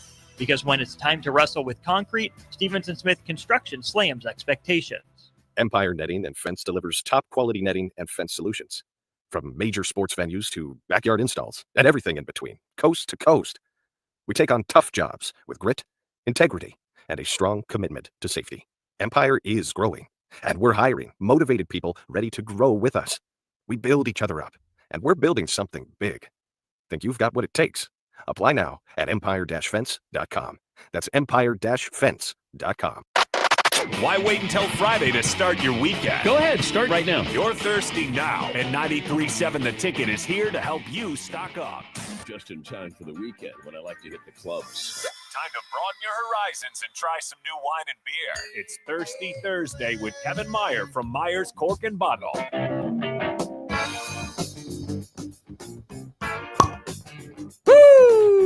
That was almost a 10. That was a 9.5. That was one step shy of a champagne cork. That was a welcome back to Thirsty Thursday, Austin. I appreciate that one. That's Kevin Meyer, Myers Cork and Bottle. How are you, Uncle Kev? I'm doing good. How was your trip? It was great. Missed you guys on Thirsty Thursday, but I did my fair share of imbibing on the trip. It was Thirsty Tuesday, Thirsty Wednesday, Thirsty Thursday, Thirsty Friday, Thirsty Saturday. Not Thirsty Sunday, though. That was travel day. That was travel day? Yeah. My wife and I have this conversation on a regular basis. Now, she doesn't play golf. Okay, that's a good one, too. So there's a boat beer, there's a beach beer, there's a golf beer, there's a pool beer, there's an airport beer.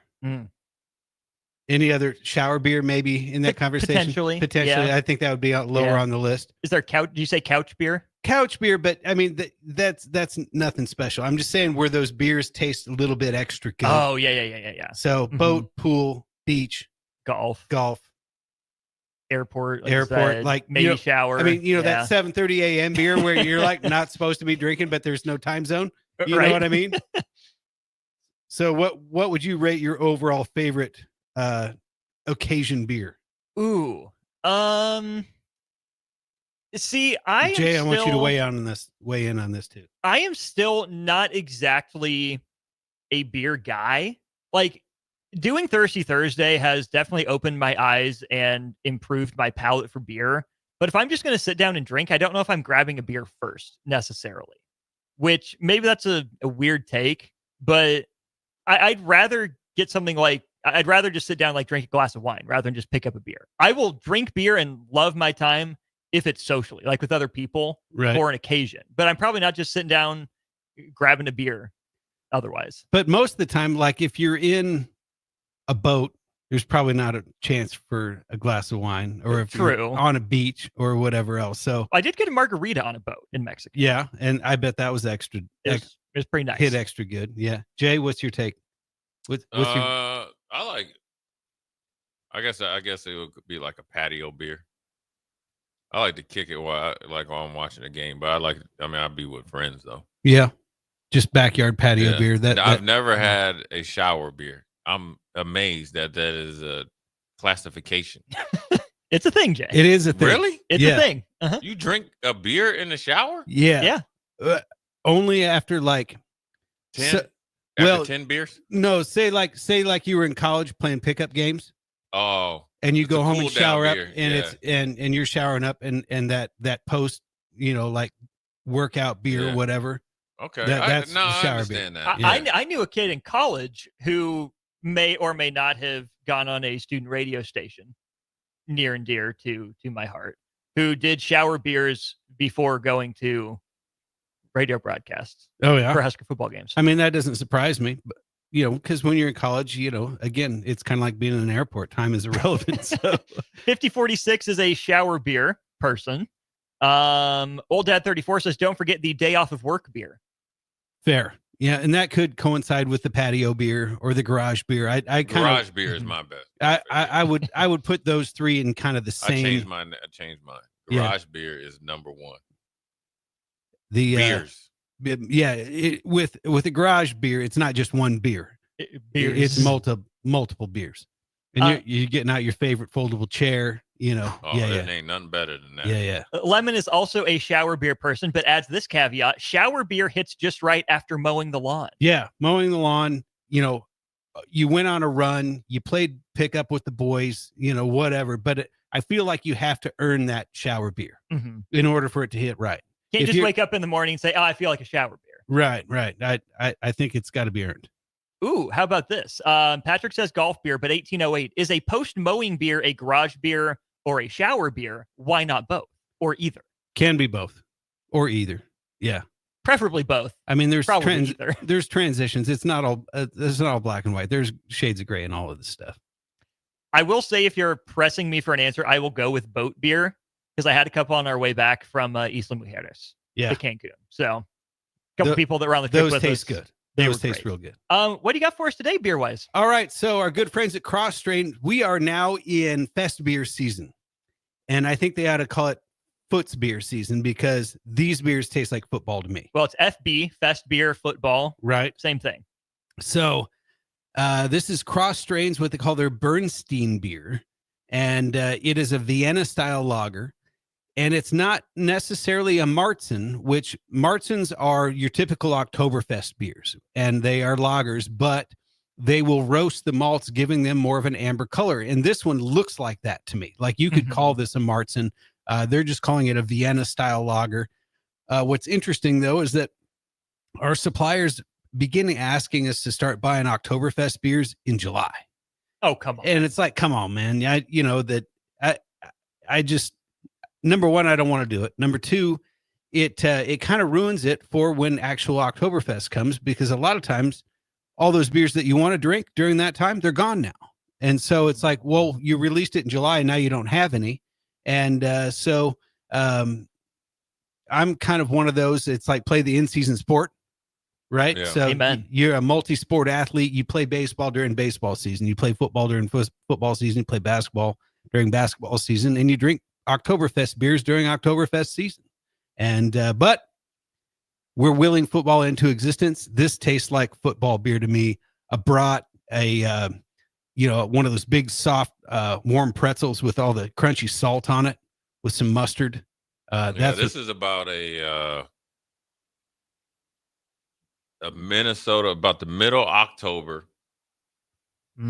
A Saturday that starts off at like 60, about 64 degrees, 68 degrees.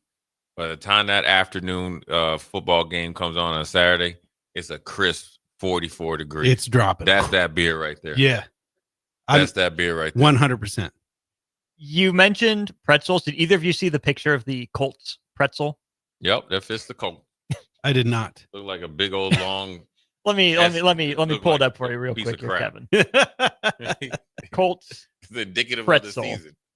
Yeah. So, oh golly, come on, load. Kind of a Load.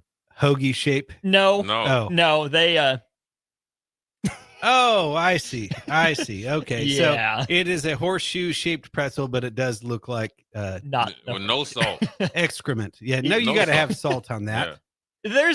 there are speckles of salt, but not enough to not make it look like that, if you will. I mean, This just is because good. you I like can that doesn't right mean there. you should. That part. But the Colts are probably going to be dookie this year, so it makes some sense. Let me also throw this potential beer out here. We talking like a block party beer, like a tailgate beer. Does that count? Because the city of Milwaukee, obviously well renowned for its taste in beer. One of its local restaurants has had a promotion for like 40 years. Brewers get a 12-game winning streak. Everyone gets a free burger at this restaurant. Well, the Brewers did it. So is there a category we can say there's a free food beer? I mean, I think you can create a category for just about anything, but that tailgate beer, I think, is right up there. Yeah, that was a category that we failed to mention, but they taste extra good. Mm. And especially when you've got the anticipatory hype of an upcoming kickoff, everyone's juiced, everyone's in a good mood. Those beers have been sitting on ice for a good hour or two, so they're super cold. And you crack one of those, and that first sip off of one of those, it's extra special. Along those same lines, we can talk about this now since it's in the stadium. Stadium beer. Is it possible for a stadium beer to taste good at that price, or does it just drink like regret? I guess it probably depends on your attitude going in. I was in the airport and I paid $6 for a bottle of water.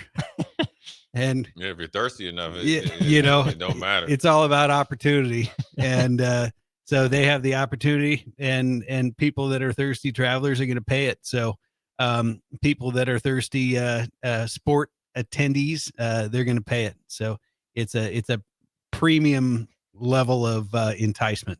Lemon also throws out, he says, can't touch an Oktoberfest until September 1st. Kevin is right. And Meal Ticket says, don't forget the fishing beer, which I think qualifies as a boat beer, right? Or I is that think so, different? but you can fish from shore too. So, I mean, that then goes into like maybe that beach beer, the shore beer, fishing beer. But yeah, I think that is certainly right up there on the list. 402-464-5685. Let us know if you are happy we have moved back into the more manly realm of sports and drinking as opposed to our previous Taylor Swift conversation. Let's get a little dignified. All right. So this is interesting. I've never done one of these on Thirsty Thursday before. This is called Casa Silva, and it's a Carmenere, which is a grape varietal that is, like many of them, originates in France. However, it is Chile's most prolific grape varietal. And what's interesting about it is that up until about 30 years ago, they thought they were growing Merlot. And Chile was expanding its wine exports, looking to they were catching some fire in terms of land and labor down there are quite a bit less expensive, so they could crank out some higher quality stuff for lesser price than other parts of the world. And so they had this master viticulturist down there, and a viticulturist is basically a grape growing expert, right? Mm-hmm. So they understand soils, they understand climate, they understand altitude, angle of incidence to the sun, slope, all this stuff, soil compositions. And he made this comment to this winery owner and said, I didn't realize you grew so much Carmenere in Chile. And he said, that's Merlot. And he said, no, it's not.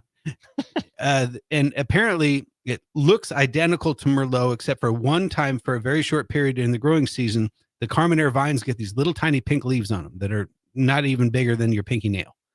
And that's the only thing that sets them apart visually. Now, from a taste profile, they have a really interesting character about them, that they have sort of a green bell pepper finish. And it sounds a little weird, and it is a little weird, but it makes the wine stand out. But it can be a bit divisive. Some people really love that. Some people don't. But it's unique to those Chilean Carmenere wines, and I thought I'd bring one in and let's try it on the air. I like it. What do you like about it? Got a little spunk to it. It's definitely got some oomph. I mean, it's a dark grape. It's a very thick-skinned grape, and so it put some junk in the trunk, But this one, my first sip, I'm not getting as much of that bell pepper as sometimes it's like, just. Yeah, it's got a kick to it. Yeah. Mm-hmm. But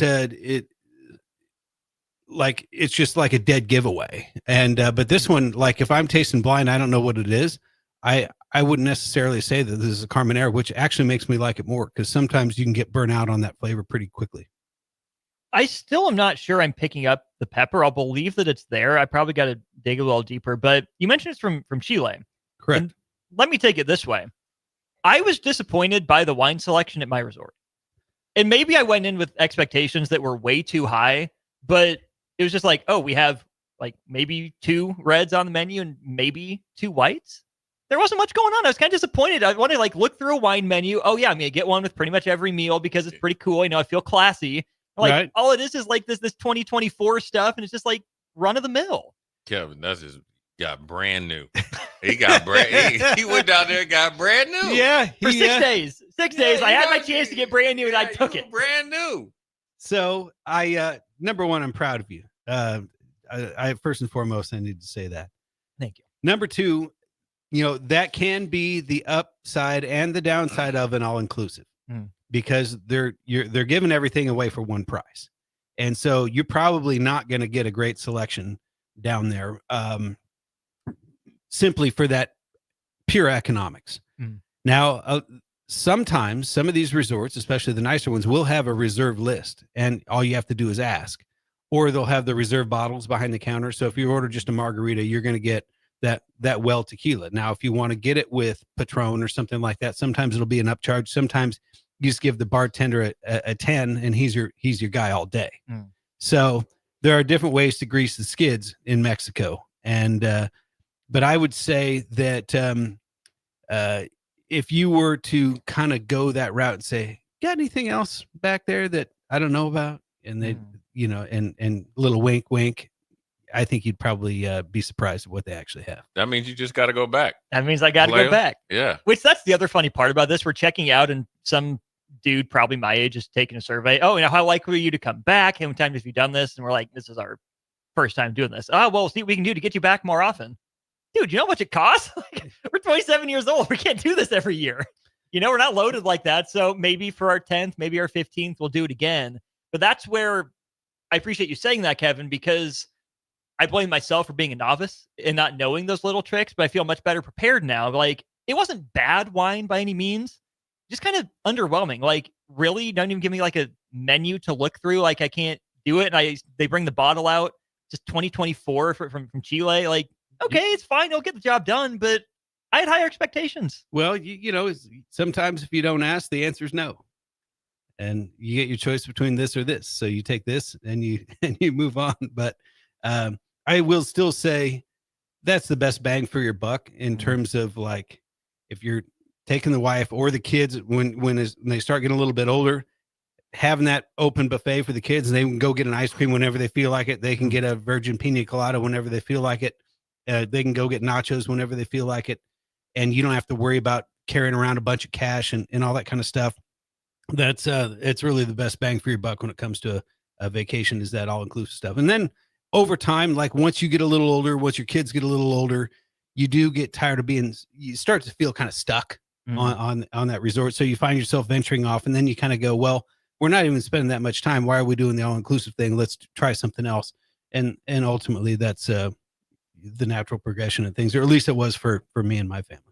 Well, that makes sense. My wife is pregnant. For those of you who might have missed that.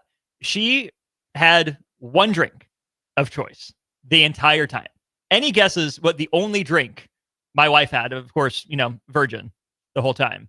The one drink that she had did not switch up her order at all.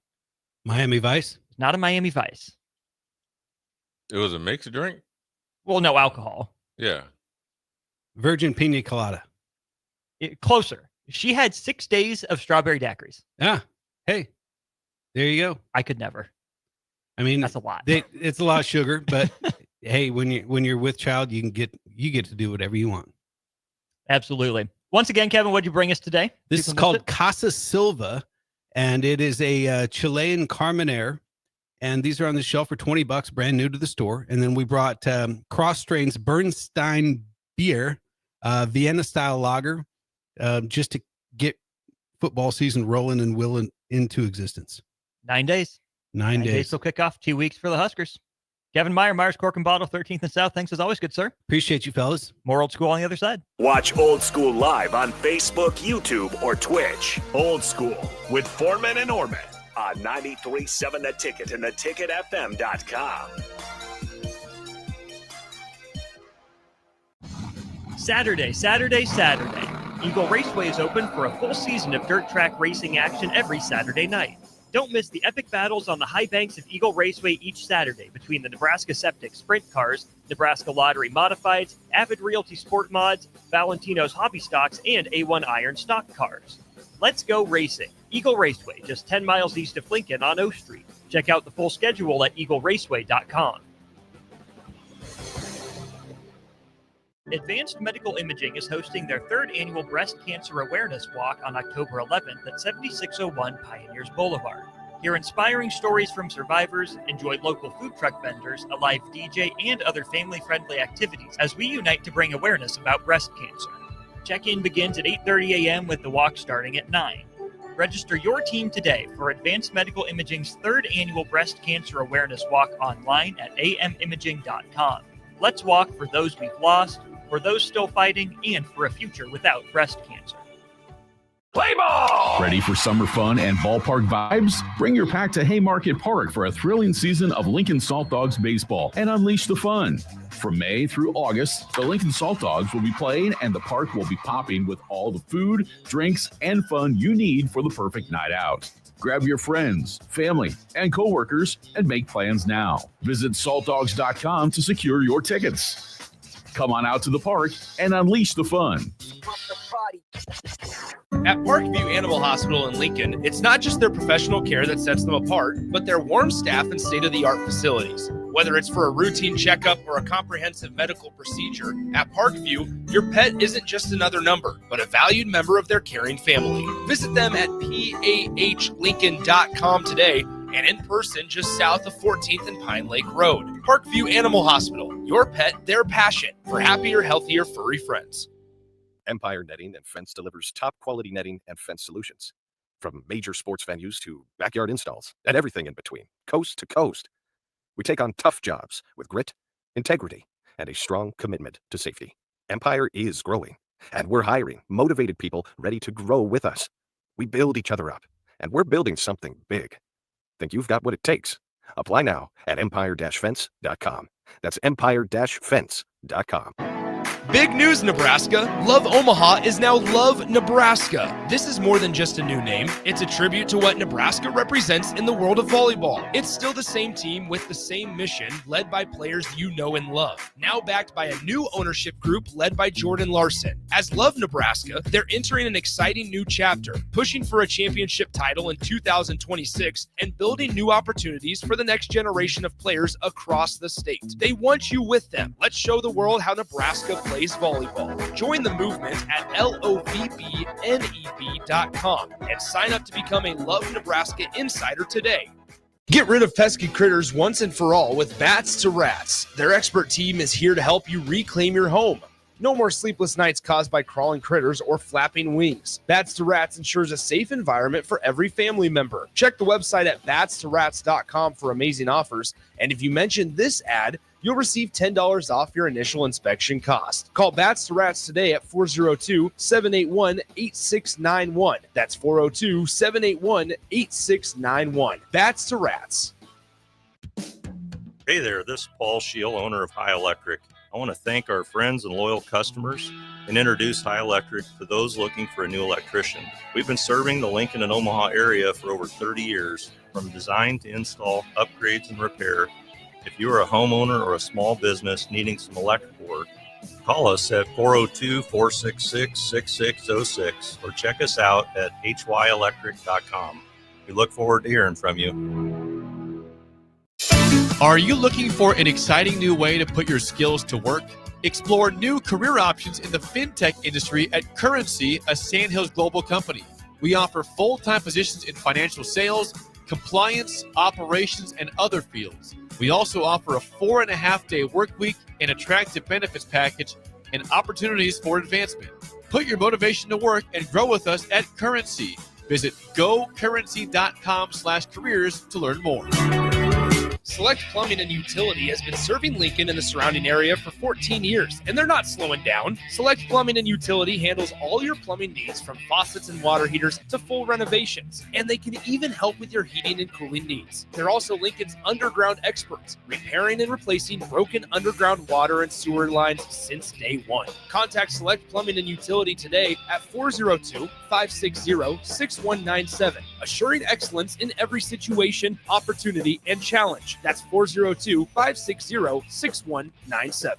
Are you looking to upgrade or improve the garage door on your home? This is Cameron Hall of Doors Plus. At Doors Plus, we guarantee to offer a wide selection of options from 5 leading garage door manufacturers, as we deliver a free estimate, exact measurements, and rapid installation with a 3 to 5 week time frame. When you choose Doors Plus for your residential garage door needs, you'll work with our experienced technicians and be ensured that your new door seamlessly complements your home. Give us a call at 402-590-5800 or visit us online at DoorsPlusLLC.com. Doors Plus, garage doors, and more. MMA fighting is back this Saturday with summer season VFL 4 at the complex. Lincoln's best amateur MMA fighters will display their best performances, with Misael Monares fighting Colin Fisher for the welterweight title to wrap up the night. Get your tickets at thecomplexlincoln.com, where you can live stream the event as well. Doors will open at 6 p.m. with the first bout at 7 p.m. this Saturday, August 16th, all at the Complex at 1555 Yolanda Avenue. Back to Old School with Foreman and Oerman on 93.7 The Ticket and theticketfm.com.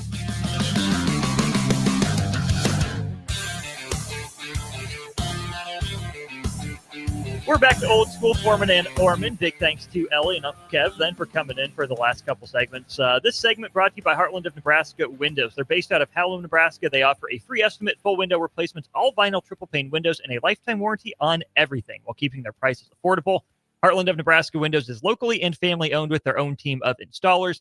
Give Heartland of Nebraska Windows a call today for more information at 402-430-3852, or you can visit them online at heartlandofnebraskawindows.com.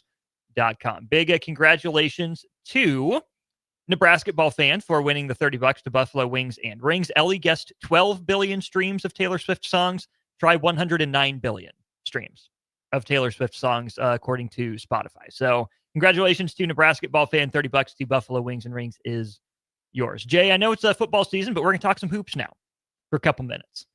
NBA players under the most pressure in 2025-26. An obvious one to lead us off, Luka Doncic. Here's the write-up from The Ringer. The pressure on Doncic is unlike what anyone else in the league is facing. Players with his potential can't afford to spend 2 straight years in competitive irrelevance. The historical stakes are too high, especially now that he's the central focus of a storied organization that's awkwardly pivoting from one future first ballot Hall of Famer to the next. Being the face of the Lakers is different from being the face of just about any other team. LeBron took advantage of that partnership in ways that augmented his celebrity, but the cost was an opportunity to win as many championships as he possibly could. Will Doncic, who's yet to even win his first MVP, let alone his first title, be comfortable with the same front office handling his future? Phew. I mean, you couldn't have wrote it any better than that.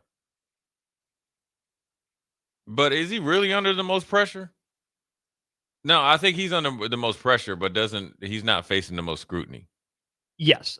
Yeah, but I like that phrase. I mean, the pressure to do what everybody else has done. I'd probably say that, and I think the pressure probably is magnified because of the trade, the odd timing of the trade, and them essentially turning the keys over immediately to, him. And obviously, LeBron's obviously old, so yeah, I'd say that he's under the most pressure, but he definitely doesn't face the most scrutiny.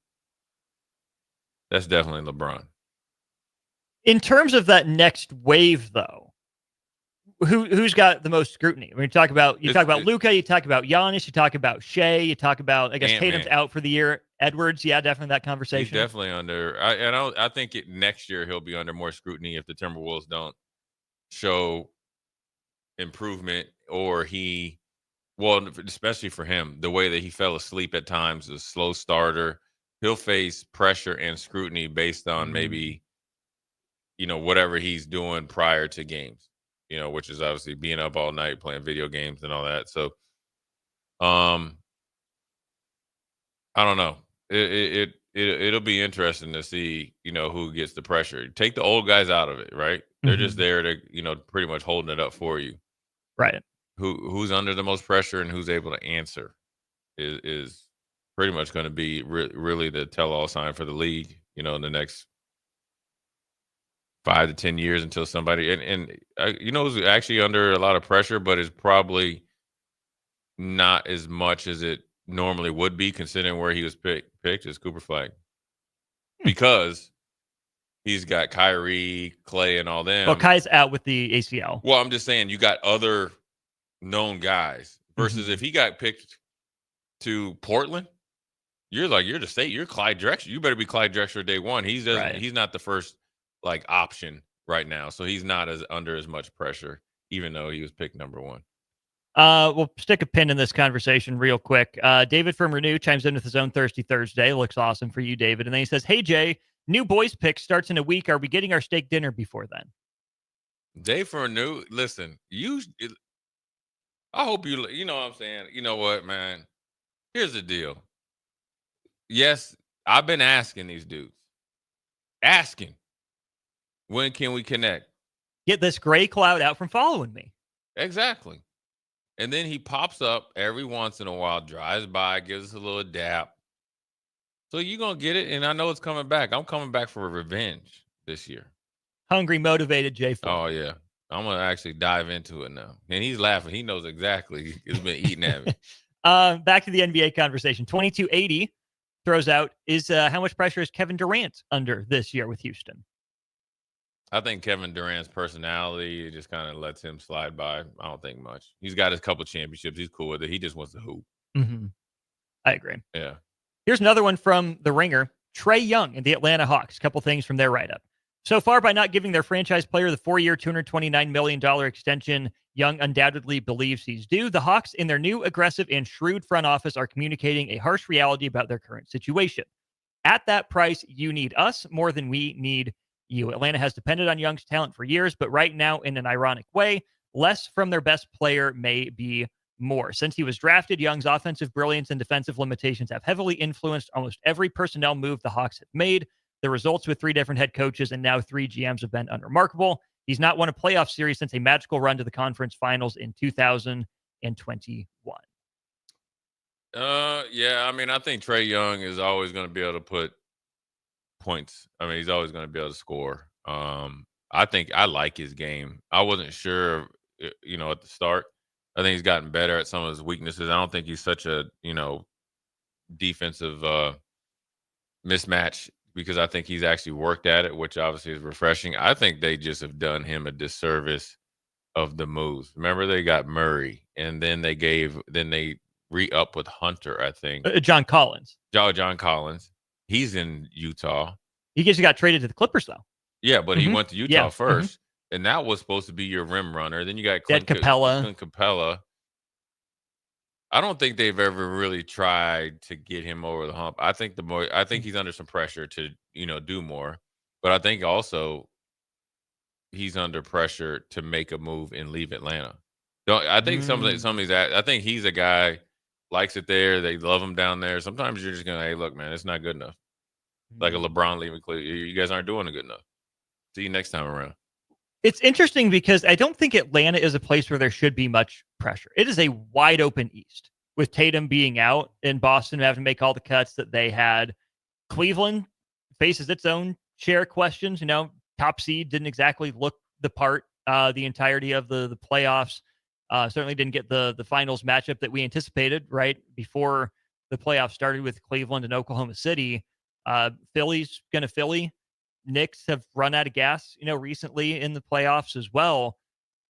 Do you trust Atlanta more? Do you trust Orlando and the moves they've made more? I think Atlanta had a stellar offseason, Jay, but it's also Atlanta. How much pressure can there really be in Atlanta? For me, I think the pressure is more for Trae Young in terms of what does he want his legacy to be? How is he going to be remembered in the NBA? Because there's still enough time for him to have a second act, but it's got to start this year if it's going to start at all. They ain't got the team for that. Ooh, and see, I think that they can make it to the conference finals with the right path.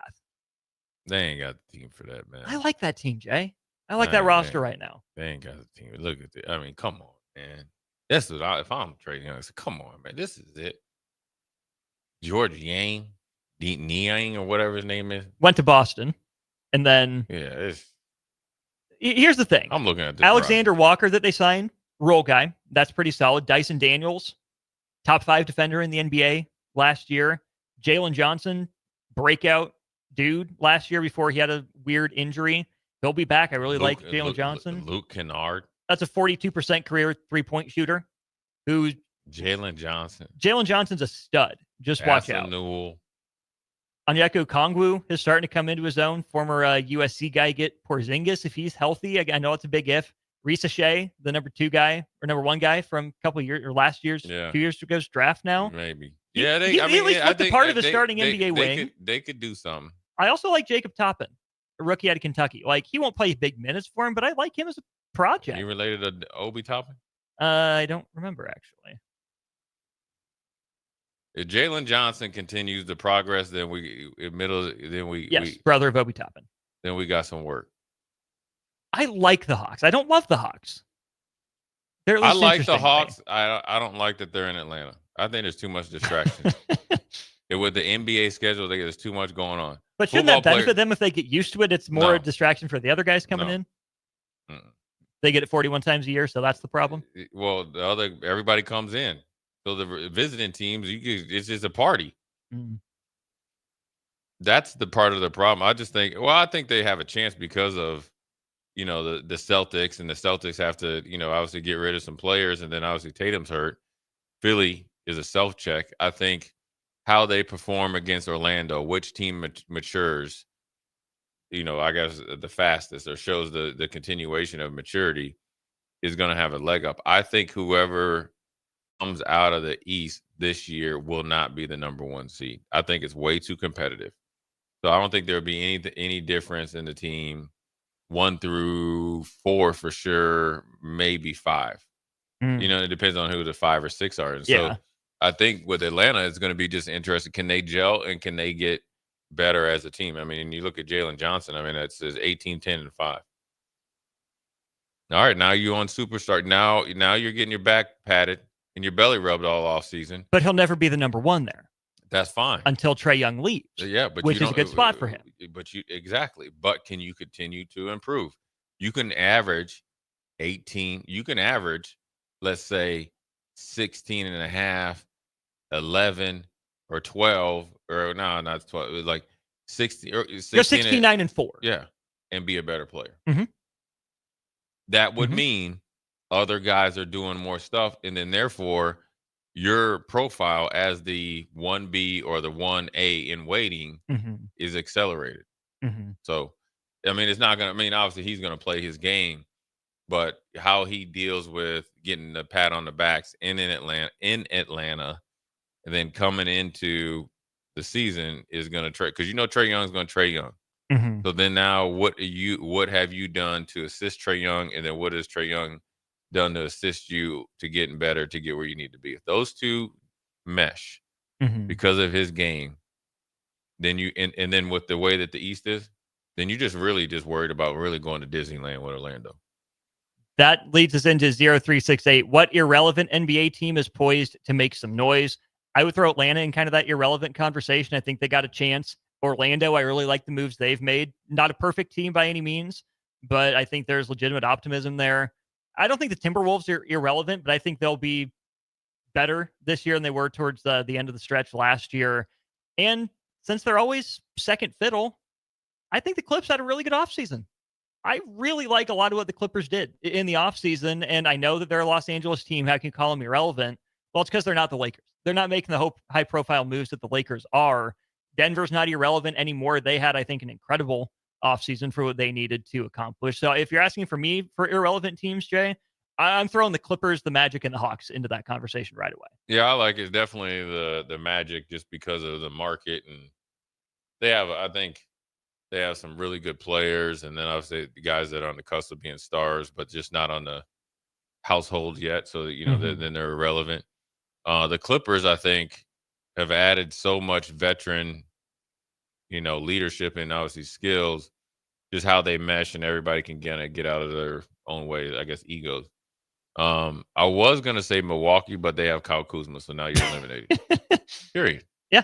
But I like, elevation of Bobby Portis and all that, but, once you have Kyle Kuzma, you don't have a chance. And so, yeah, I think those are Atlanta, Orlando, and the Clippers are definitely, you could throw San Antonio in there, but with Wemby, are you really irrelevant? Right. Right. You're just a small market team with a big time potential NBA future player. So, yeah, I like those three. 0368 throws out the Bulls. The Bulls are not irrelevant. The Bulls are mediocre. And I think Cubsker phrased it best. The only Eastern Conference guarantee is the Bulls as a 9 seed in the play. I got another thing. Detroit. Ooh, back on the Pistons. I like it. Yeah, I like it because they have an identity. Now, they don't have much skill yet, and you got the crazy man dude who wants to fight everybody, but I like it. I like Detroit. Cunningham is a star, but I think he's a superstar. And he matured this year. They put a good team around him for once. And I like the coach. But they're still kind of irrelevant. Even when they've been playing good, you're like, it's Detroit. Like, oh, they're good. All right, turn the channel. Mhm. I think they're a team that's on the cusp. We'll get to this before we go to break. 2280. The one who asked about Durant says, guys, that was a lazy Durant answer. The Rockets odds skyrocketed with the Durant trade, championship odds. He has 2 cherry-picked championships with the Warriors, followed by failure in Brooklyn and Phoenix. The reason I'll expand and then obviously please follow up, Jay. I don't think Durant is under a whole lot of pressure because I think his legacy is secure. We know who Kevin Durant is, where he's probably going to be the most talented player on your team, but he can't be the heartbeat of your team, right? You can't build a team around him, personality, and expect him to lead in the traditional sense. He was probably the best player on that Warriors team over Steph, but that was Steph's team. Yeah. And then it was Draymond's team, and then it was Klay's team. And I'm not going to blame KD for going there, getting his rings. He did it. But Kevin Durant has told you, this is who I am. I'm comfortable in who I am. You're going to accept me for who I am. One of the best bucket getters in NBA history. I got my rings. He doesn't care that other people might say, oh, they came cheap. They came at a discount, whatever. He still won the rings. He's still Kevin freaking Durant. He's a bucket. He's Captain America with all the winning he did in the Olympics. If KD's cool with it, we got to accept that he's cool with it and also be cool with it. That's exactly what I'm saying. His personality leads to him not to be under pressure because he don't care at all. He's there to hoop and that's it, and do his thing. And I don't think he's ever under that much pressure because the pressure that he faced was the winning when he was with the Warriors.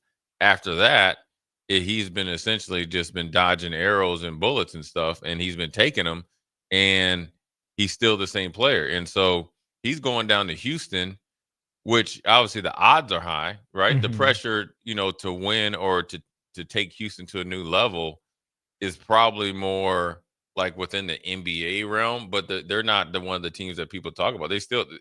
Houston's probably one of the better teams that people are still talking about the Lakers and obviously OKC. Well, and they might be the third team in Texas. But here's also why he's not under pressure, because he's not even the leader of that team. He's brought in to show these young guys like how to work, how to play, literally to take Jabari Smith underneath his wing and show you how to play, a 2-3-4 at 6'10", 6'11". That's what he's there for. You're essentially a high-priced trainer. You're not there to. He's not coming in there like Tom Brady. He's not like he reluctantly, right? Like in a lot of ways, left Phoenix because he could have left at the All-Star break. So he's not under pressure. Not the type of pressure because he's already done it before. Now, the funny thing about Kevin Durant, as much as say that he rode the coattails or whatever, right? Whatever it was, or you hear some people say, well, he elevated Steph and Draymond and Klay to first ballot Hall of Famers because they only won 1 and then they won 2 with him. And then they had the 4th one was kind of a backdoor one, a la Kansas City Chiefs. Kansas City Chiefs. You also got to think with Kevin Durant, he doesn't take as much heat for essentially riding the coattails as LeBron does winning the COVID championship. Right. So then therefore he ain't under pressure. How could he be? Right. He doesn't get the blame for how OKC went down. Right. That was Russ shot too much. Harden left. And then the whole Brooklyn thing, he ain't under pressure. That's on Kai. Kevin Durant probably got 3 workouts in, kicking it right now. And he's going to be fun to watch again. Yeah. Remains to be seen. We'll go to break, wrap up hour 2 of Old School on the other side. You're listening to Old School with Jay Foreman and Austin Oerman. Download the mobile app and listen wherever you are on 93.7 The Ticket and theticketfm.com. Load up on meat and more this spring at the Mercado by Certified Piedmontese with great selections of T-bones, tomahawks, ribeyes, filet mignon, brisket, sirloin, and so much more. The Mercado has locations at 84th and Havelock, 30th and Yankee Hill, and now 85th and Old Cheney in Lincoln, where you can have $2 draft beer every Thursday night from 4 to 8 p.m. and half-price espresso drinks on Fridays from 8 a.m. to 2 p.m. Get to the Mercado today for the best meat in town.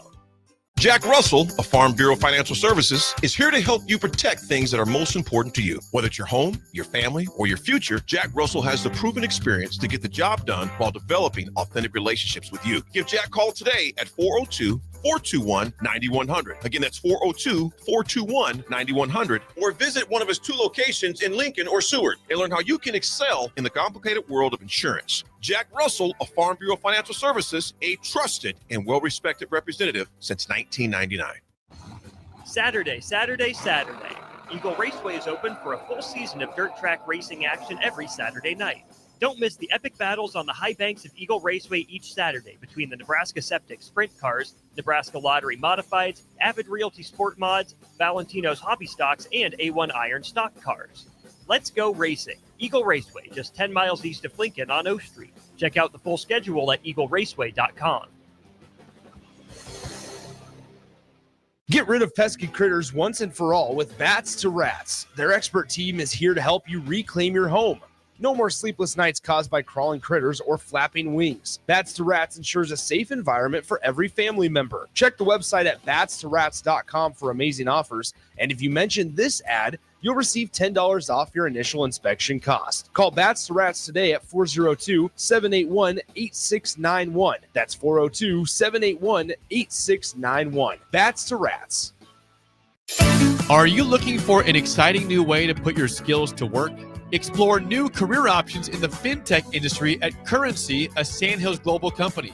We offer full-time positions in financial sales, compliance, operations, and other fields. We also offer a 4.5-day work week, an attractive benefits package, and opportunities for advancement. Put your motivation to work and grow with us at Currency. Visit gocurrency.com/careers to learn more.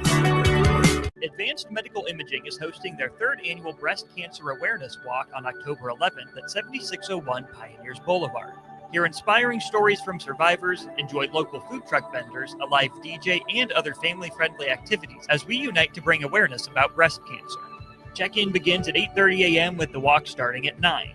Register your team today for Advanced Medical Imaging's 3rd annual Breast Cancer Awareness Walk online at amimaging.com. Let's walk for those we've lost, for those still fighting, and for a future without breast cancer.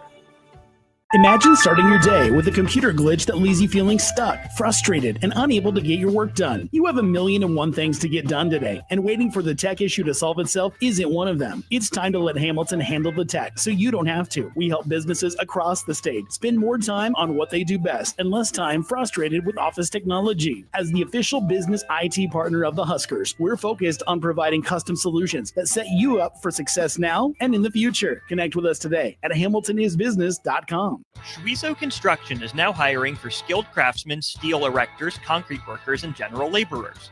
Schweizo Construction offers great benefits like premium wages, health and dental insurance, paid holidays and vacation, 401k with company match, life insurance, and disability insurance. They pride themselves on a legacy of 40 years built on integrity and trust. Joining their team means becoming part of a family that values hard work, dedication, and mutual respect. Apply today at schweizo.com. That's schwissow.com. Hey there, this is Paul Scheel, owner of High Electric. I want to thank our friends and loyal customers and introduce High Electric to those looking for a new electrician. We've been serving the Lincoln and Omaha area for over 30 years, from design to install, upgrades, and repair. If you are a homeowner or a small business needing some electrical work, call us at 402-466-6606 or check us out at hyelectric.com. We look forward to hearing from you. Back to Old School with Foreman and Oerman on 93.7 The Ticket and theticketfm.com.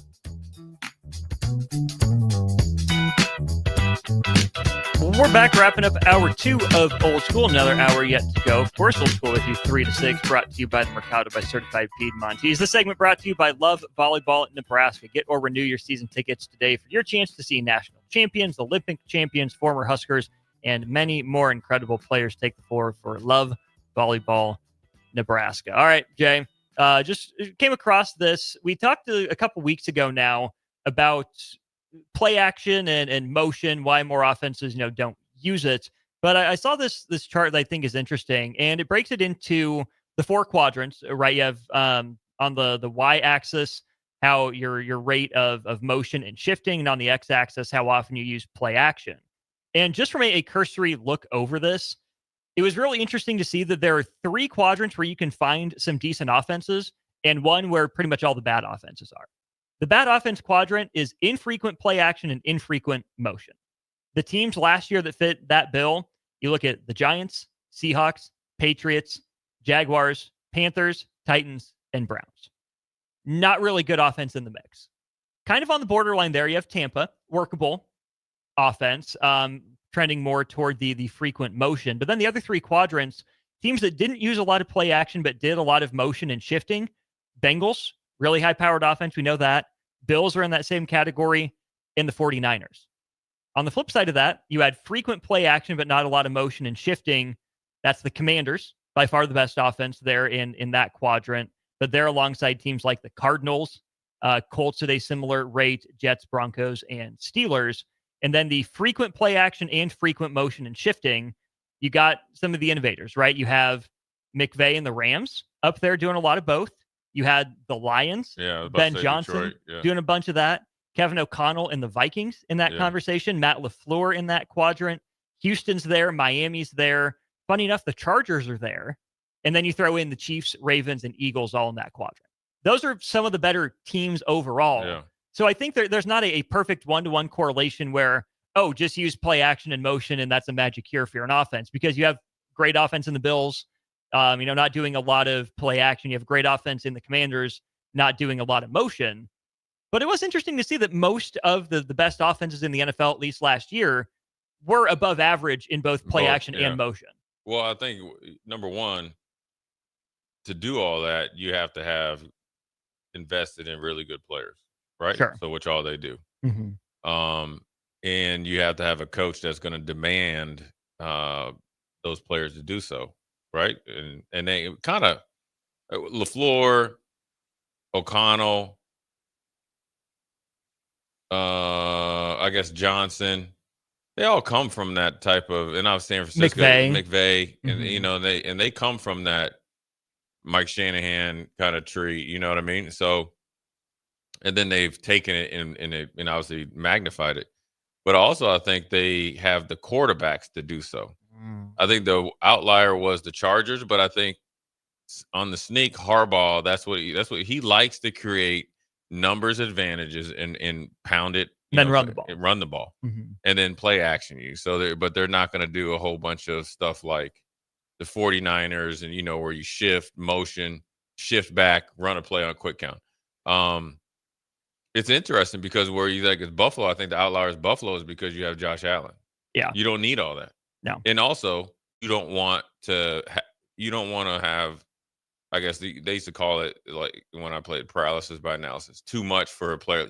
I think Josh Allen, once Greg Roman figured out and Brian Daboll figured out, okay, how can we make him the best version of himself? And Josh Allen knows it.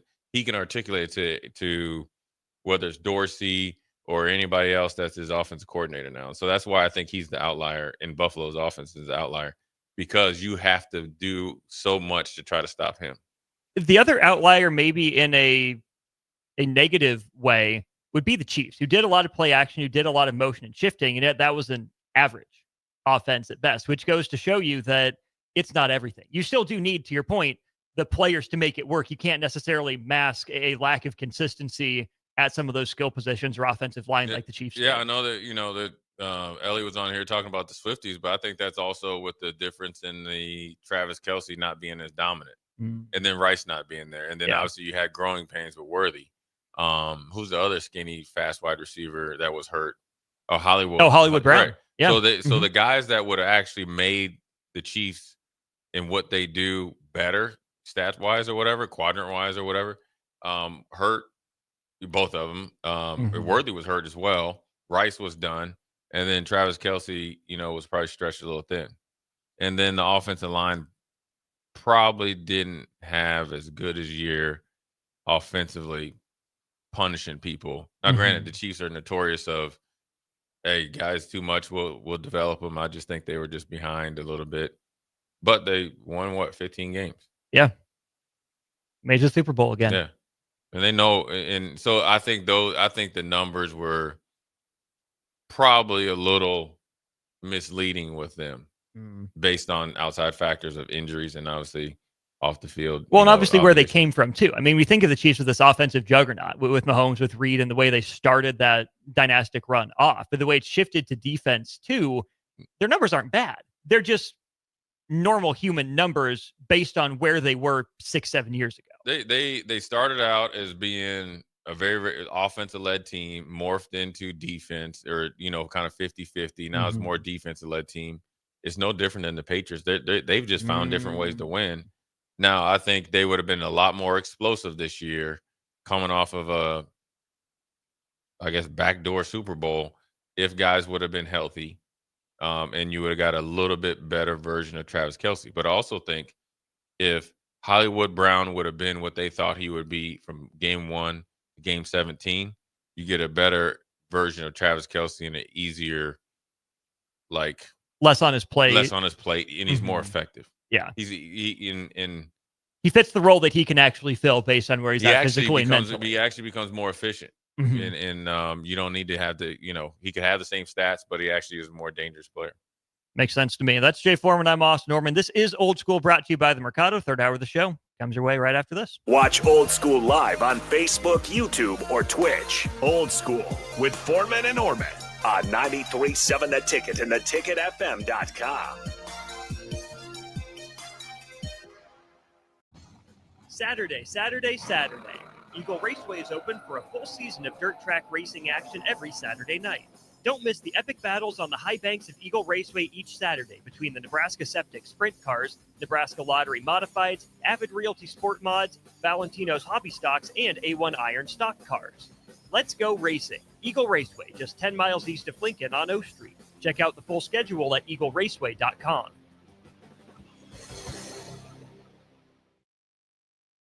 Home for sports talk on the FM dial. Also online at theticketfm.com. On the internet, KNTK FM Firth, 93.7 The Ticket. Are you looking for an exciting new way to put your skills to work? Explore new career options in the fintech industry at Currency, a Sandhills global company. We offer full-time positions in financial sales, compliance, operations, and other fields. We also offer a 4.5-day work week and attractive benefits package and opportunities for advancement. Put your motivation to work and grow with us at Currency.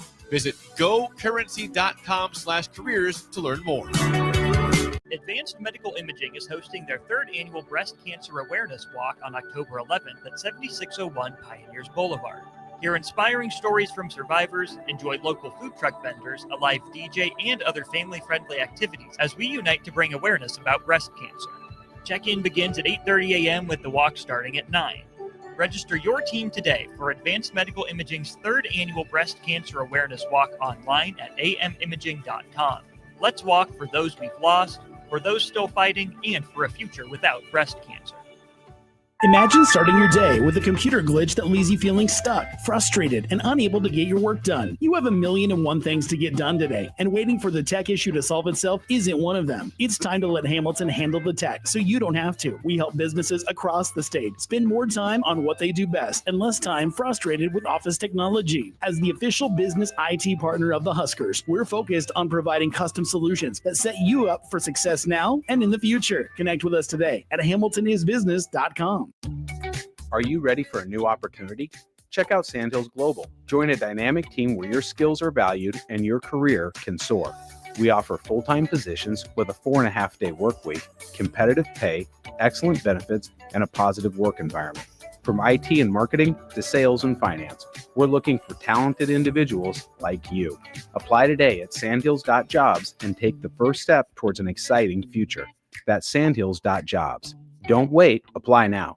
At Parkview Animal Hospital in Lincoln, it's not just their professional care that sets them apart, but their warm staff and state-of-the-art facilities. Whether it's for a routine checkup or a comprehensive medical procedure, at Parkview, your pet isn't just another number, but a valued member of their caring family. Visit them at pahlincoln.com today and in person just south of 14th and Pine Lake Road. Parkview Animal Hospital, your pet, their passion for happier, healthier, furry friends.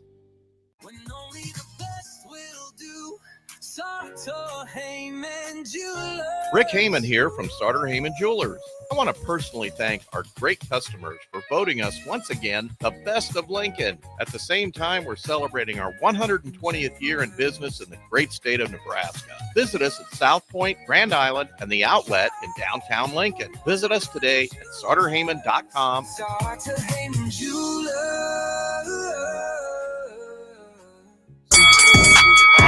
fighting is back this Saturday with summer season VFL 4 at the Complex. Lincoln's best amateur MMA fighters will display their best performances, with Misael Monares fighting Colin Fisher for the welterweight title to wrap up the night. Get your tickets at thecomplexlincoln.com, where you can live stream the event as well. Doors will open at 6 p.m. with the first bout at 7 p.m. this Saturday, August 16th, all at the Complex at 1555 Yolanda Avenue. Coming at you live from the heart of Lincoln, America. This is Old School, sponsored by the Mercado by Certified Piedmontese. Nebraska Football Hall of Famer Jay Foreman and Austin Oerman. Old School with Foreman and Oerman on 93.7 The Ticket and theticketfm.com.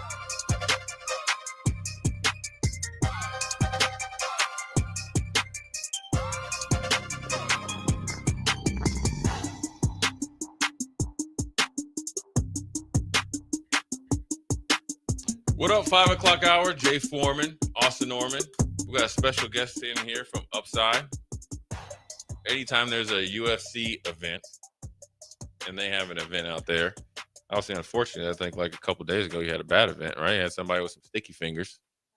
Yeah. That was fun. That's kind of, we had an idea who it was. I just wanted to Get confirmation? Yep, Yeah. So it's obviously got Elena in here from Upside Bar and Lounge, UFC. It's probably a big fight. Now, do you pay attention to the fights?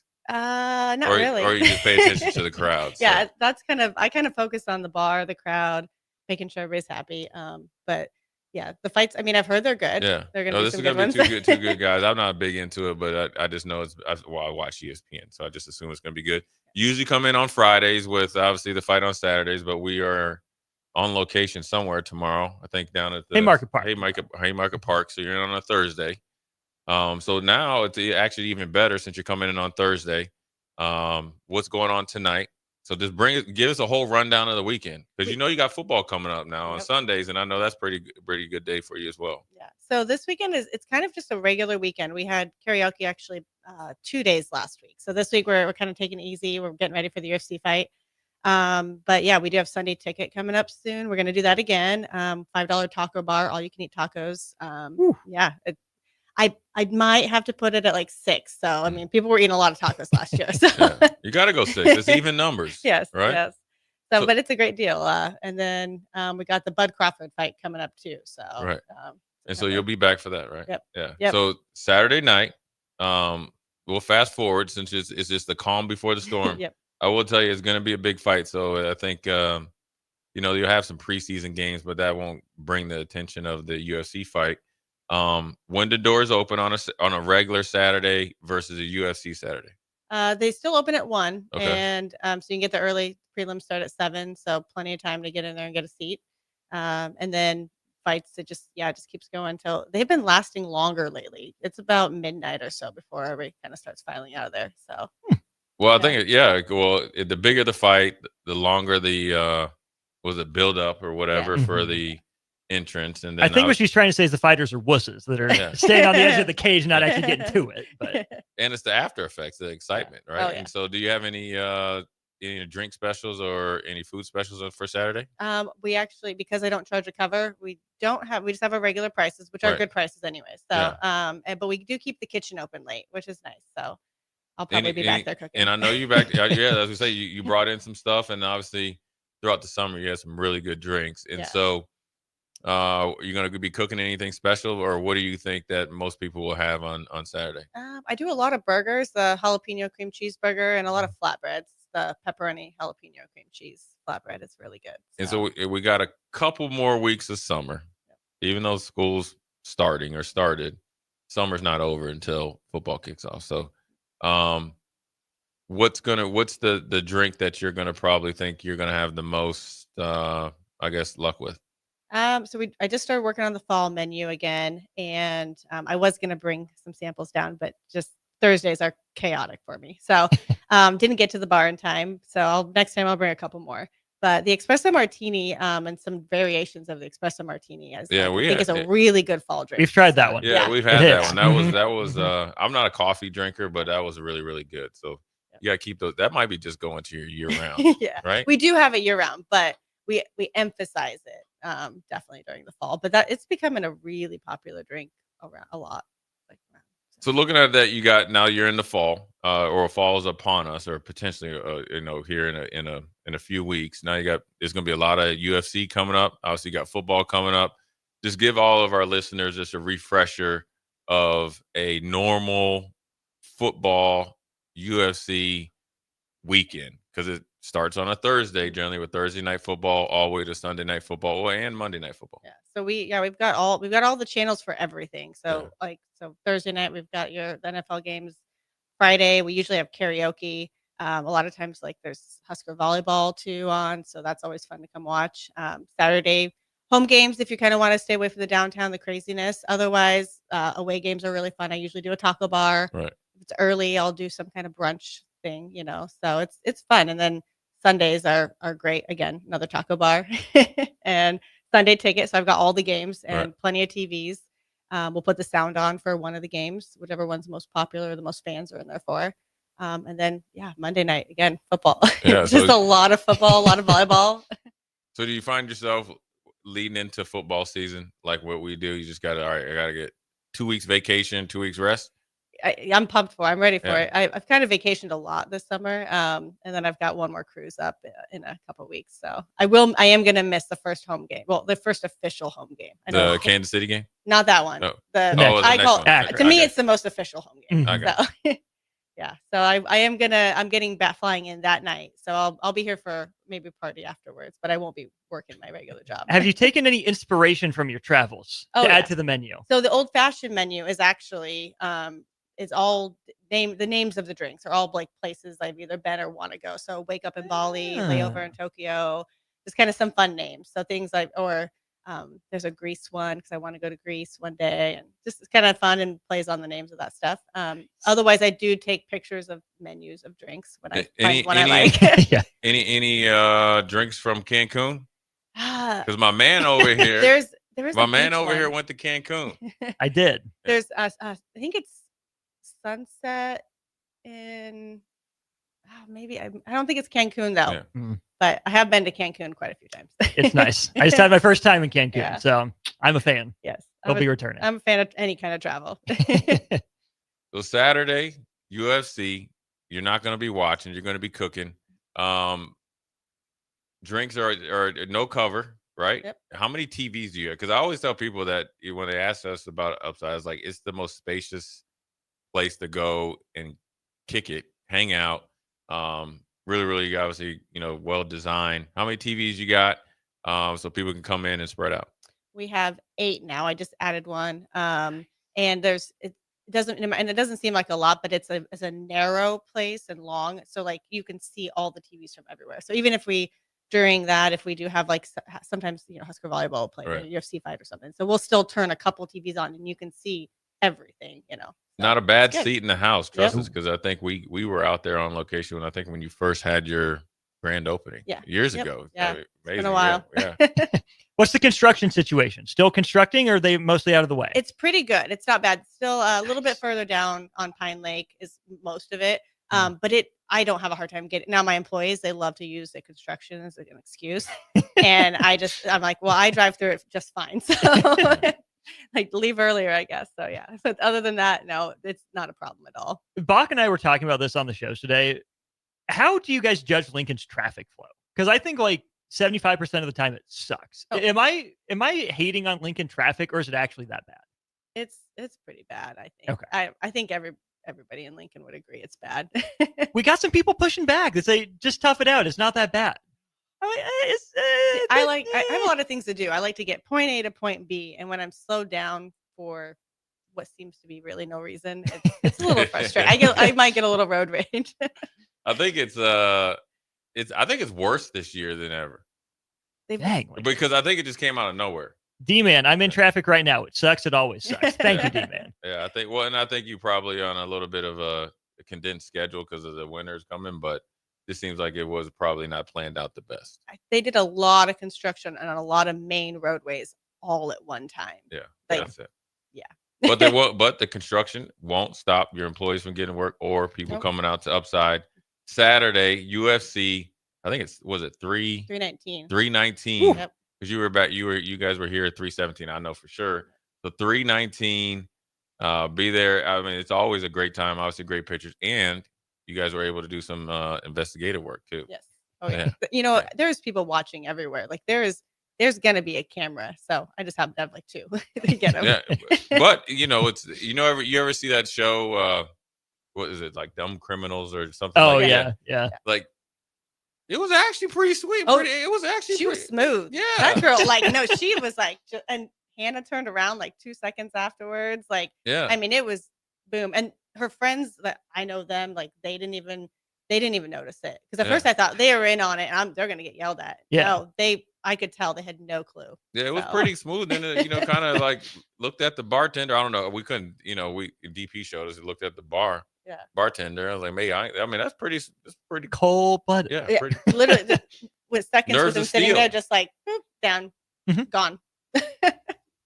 She was good. Yeah. That's not her first time. Yeah. That's Yeah, that definitely was her not. first That time. was not. That was not. Let's see if I can just to do it. But either way, glad you found out who it was. Glad that you stopped by. UFC Saturday Upside. Be open all day and obviously all night until you have to go home. But it's always a great atmosphere. We appreciate you stopping in. Next time you're gonna be back, right? Probably from vacation. Oh yeah, yep. Be UFC 320. Well, actually, we'll do hopefully Crawford fight. So Okay. they moved 320 to October. So they For the can go to Crawford fight. All right, yeah. so you'll be back and you'll be doubling up on the libation, right? Yep. Appreciate you stopping by. We're gonna take a quick break again. Saturday night, Upside Bar and Lounge. Jay Foreman, Austin, Elena. We're gonna be take a quick break. We'll be right back. You're listening to Old School with Jay Foreman and Austin Oerman. Download the mobile app and listen wherever you are on 93.7 The Ticket and theticketfm.com. Load up on meat and more this spring at the Mercado by Certified Piedmontese with great selections of T-bones, tomahawks, ribeyes, filet mignon, brisket, sirloin, and so much more. The Mercado has locations at 84th and Havelock, 30th and Yankee Hill, and now 85th and Old Cheney in Lincoln, where you can have $2 draft beer every Thursday night from 4 to 8 p.m. and half-price espresso drinks on Fridays from 8 a.m. to 2 p.m. Get to the Mercado today for the best meat in town. Start your Sundays off right with Jeff and Nicole Essink on Fitness Fanatics. Jeff and Nicole discuss health and wellness, how to achieve fitness goals, and more through the life of gym owners and gym goers. It's Fitness Fanatics from 9 to 11 a.m. on Sundays on 93.7 The Ticket and theticketfm.com. Are you ready for a new opportunity? Check out Sandhills Global. Join a dynamic team where your skills are valued and your career can soar. We offer full-time positions with a 4.5-day work week, competitive pay, excellent benefits, and a positive work environment. From IT and marketing to sales and finance, we're looking for talented individuals like you. Apply today at sandhills.jobs and take the first step towards an exciting future. That's sandhills.jobs. Don't wait. Apply now. Sean's Mobile DOT inspection reminds listeners as our troops return home, many are left unemployed and deserted. Over 1 million veterans across the United States are currently looking for jobs, despite having special skills and elite military training. Let's welcome our troops with open arms and make this year to hire smart and hire veterans. Sean's Mobile DOT inspection, serving our area with pride and integrity. For all your inspections, mobile truck repair, mobile truck services, and trailer repair, Sean's Mobile DOT inspection. USA all the way. Are you looking for an exciting new way to put your skills to work? Explore new career options in the fintech industry at Currency, a Sandhills Global company. We offer full-time positions in financial sales, compliance, operations, and other fields. We also offer a 4.5-day work week, an attractive benefits package, and opportunities for advancement.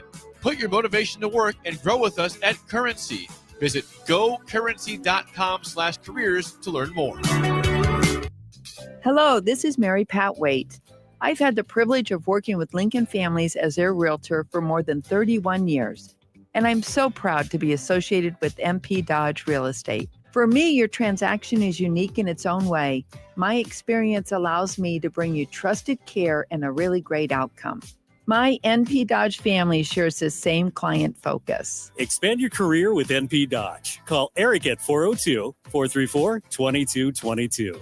Ready to score big with your projects? Look no further than Edward Stone, the MVP of natural stone for over 2 decades. Edward Stone is cranking out over 30,000 square feet every week and offers a winning lineup of over 70 quality natural veneer stone selections. Their unbeatable variety and experienced team will ensure your project is a success, whether it's a home renovation or a commercial build. And hey, they're not just about stone. They've got an all-star lineup of fireplaces, cast stone, brick, and much more. Swing by one of their locations in Lincoln or Omaha today and experience the Edward Stone difference, your reliable choice for over 20 years.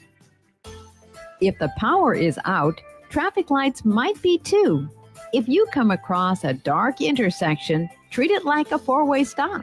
See more tips at les.com/safety. Wall to Wall Wine and Spirits is your place in North Lincoln to go for all your needs in wine, spirits, and beer. They also have a large variety of cigars in their walk-in humidor, and they have a top-notch walk-in temperature-controlled high-end wine room. Plus, you can enjoy free samples from their tasting bar. There's only one place to go for all your needs for spirits and cigars. That's Wall to Wall Wine and Spirits on North 27th Street in Lincoln.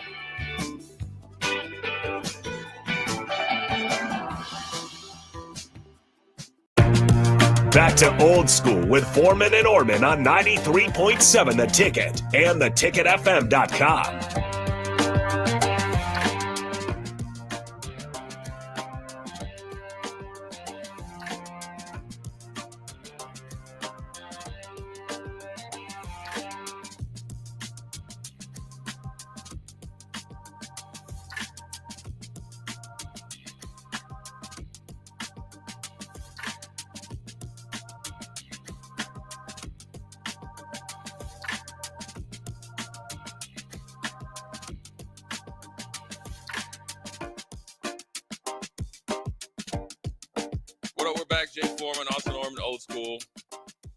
Quick segment to get back on schedule. Oh no, we're on schedule. Oh, we're on good. Okay, we're on we got schedule. two left. All right, here we big go. ones. We're on schedule.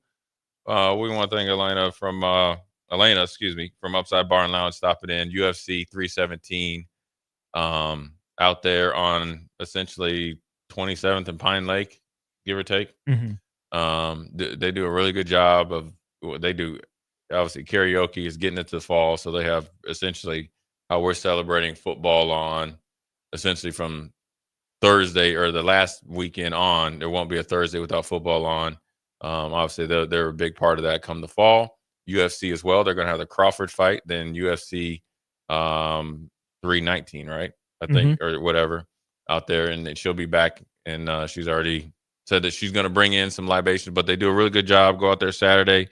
Doors open, I think she said at 1, and will be open until whenever the curfew is. 2 o'clock. Yeah, great kitchen, great food, great atmosphere, really spacious in there. We were out there at 93.7 The Ticket, I think, when they had their grand opening or the week of. We were out there. There's a lot of space and obviously great service, great atmosphere. But then the UFC is one of their better, I'll call it production, but nights. So appreciate her on a Thursday coming in, fighting through the traffic, coming in and sitting in and tell us what's going on out there. So make sure you go out there and support not only Upside Bar and Lounge, but the Ticket as one of our partners. But now, Austin, back to this little thing called football.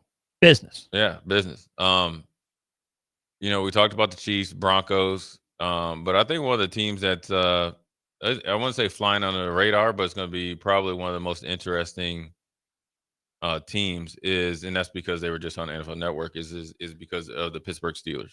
And there's a lot of Pittsburgh Steelers fans everywhere. You can find them everywhere. Even New Zealand, it doesn't matter. With Aaron being there, being a little bit long in the tooth, along with Jalen Ramsey, it'll be interesting to see. They were compared on the pivot to the football version of the LA Clippers. Older, potentially Hall of Fame players, how much gas is left in the tank. Jalen Ramsey said none of the players that are a little bit older are thinking like that. You got Cam Hayward doing a stay in. If you don't know what a stay in is, it's essentially instead of holding out and getting fined, however much per day, you're at training camp. You're probably doing very minimal. You're probably going to meetings. It's viewed as a good faith effort to get paid. Most guys have done it. At least I'm here mentally. I'm here and mentally. showing up. I'm here part of the team. And then eventually guys get paid. Cam Hayward had a really good year last year. It's funny. He was thinking about retirement last year. Came back, had probably one of the better years that he's had ever, and probably wants to get compensated for it. And he's Told you as much. I mean, he's a Steeler, a Steeler for life. So it'd be interesting. This is a lot of money for the Steelers to spend in the offseason. They did get a hometown discount or a homie hookup from Aaron. He's only making $12 million a year versus like 40. And so they're able to take care of some other guys. So it'd be interesting to see what the Steelers do, both in the short term and the long term, taking care of players, but more importantly, long term, how they play this year, knowing that their arch rivals, the Ravens, finally beat them last year. People don't realize how many times the Steelers have beat the Ravens, but the Ravens were able to get over the hump, and Lamar Jackson seems to only be getting better. The Cam Hayward situation is an interesting one for an organization that you've said many times, and I think it's even obvious for an outsider like me who doesn't pay a whole lot of attention to the Steelers. I mean, that's generally, first-class, well-run, top-of-the-ballot organization in the NFL. Built on defense with a history of incredible defensive linemen, and I would probably have to say you're right in terms of the years of Cam Hayward's career. Obviously, Pro Bowler. This is fourth time being a first-team All-Pro, fifth time All-Pro selection as a second-teamer back in 2020 as well. 13th in Defensive Player of the Year voting, first time he received that many votes, enough to qualify, and second time being on the Comeback Player of the Year list. He finished 9th. 8 sacks, 12 tackles for loss, hit the quarterback 20 times, 71 tackles, fourth most in his career, and a career best 11 passes defended, which is maybe a little bit fluky of a stat, but he still got his hands on 11 passes as a defensive lineman. You're affecting the game. He was a game changer for Pittsburgh. And I think it was just bad timing maybe for him with the TJ Watt extension looming, with the DK Metcalf absorption of that contract and everything that goes alongside that. Cam Hayward deserves to get paid. And that's the type of guy, Jay, that typically an organization like Pittsburgh takes care of before it gets to a point like this. Yeah, and it's Pittsburgh was a little late, in my opinion, taking care of TJ Watt. And then obviously that pushes Cam Hayward, a little bit down the depth chart of getting paid. But that's just the times. Maybe they thought that Cam Hayward was just going to go as business as usual. Obviously, he's highly compensated now, but it's not only Cam Hayward, right? They drafted Derek Harmon to be the next Cam Hayward. Then you got to think Keanu Benton, who we saw up close and personal when he was at Wisconsin, is a emerging dude as well. So you not only have to think about right now, you got to think about the future as far as salary cap, because somebody's going to pay Benton. Somebody. Now, whether it's you or somebody else. Now, how does that affect your team? That means one of your potential up-and-coming linemen, whether it's Frazier or Jones, if Broderick Jones takes a huge jump this year, they're going to be gone. So it's a domino effect, let alone Patrick Queen, if he continues to play well, or say Peyton Wilson shows you that he can be healthy. Or what does that do to Alex Highsmith in a year or two, depending on how he plays? There's a ton of dominoes that could be put in effect by paying a guy like Cam Hayward, who deserves it, but then also you don't want to overextend yourself. So you got to make sure that you have a player and franchise deal.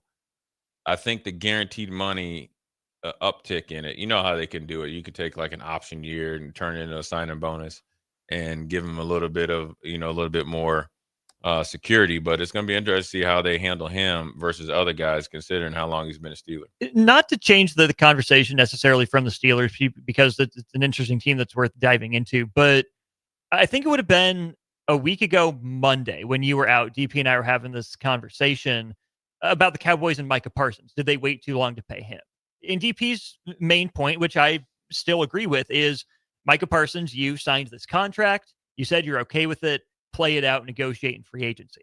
That's all fine and well. And that sounds good. And I get that, except for the fact that even if that's maybe how business should be done, that's not how business has been done. Every other organization in football, for the most part, signs their guys to the extension before it gets to this point. Even if the Cowboys are well within their legal rights, and maybe that's the way we want the system to be run, guys get extensions before they're done. Guys don't hit free agency, when they're at a Micah Parsons level. And Bill Barnwell of ESPN went through it and said, just in terms of raw salary cap dollars, by doing what they did with Dak Prescott, the franchise tagging, the no tag clause, whatever, by waiting on CeeDee Lamb and by waiting on Micah Parsons, they've cost themselves $84 million real dollars against the salary cap, hypothetically, potentially up to $100 million since all this started.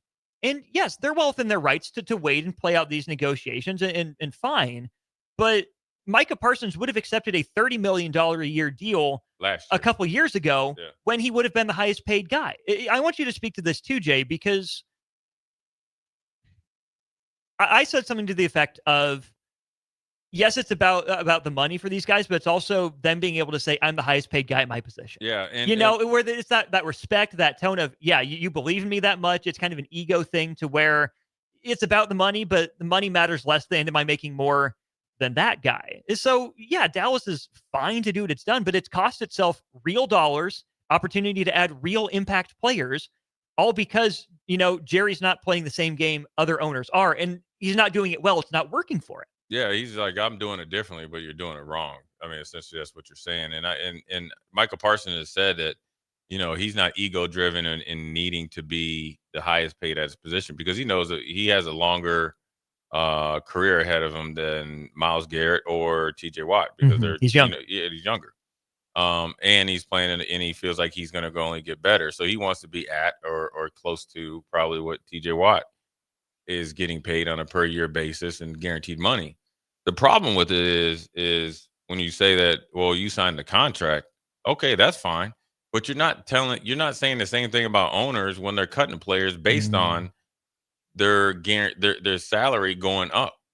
You're not saying, hey, you went, in the third year contract from making $8 million a year to 12. So since you knew you had a 3-year contract, then you got to pay them 12. They're like, we'll just cut you and not pay you anything. Not honoring the contract. Not honoring the contract. That's cool that you say that. And sure, making $21 million is great, but that's no guarantee that somebody else is going to pay him what his going rate is.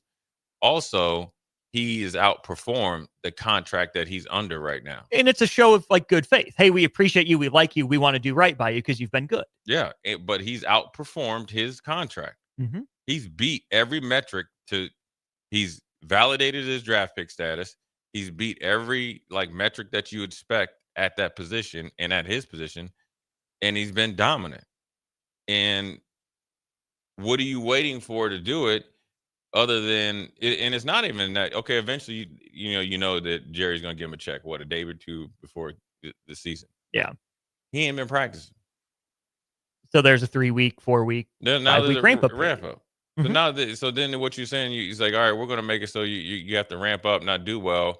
So then people are going to be questioning your performance based on me not writing the check that I could have wrote, not only probably 2 months ago, but a year or two before. We talk about Pittsburgh. The reason why people are talking about Pittsburgh and TJ Watt and Cam Hayward, they have notoriously drafted guys, re-signed guys, and been able to re-sign them early because they believed in them and they outperformed their.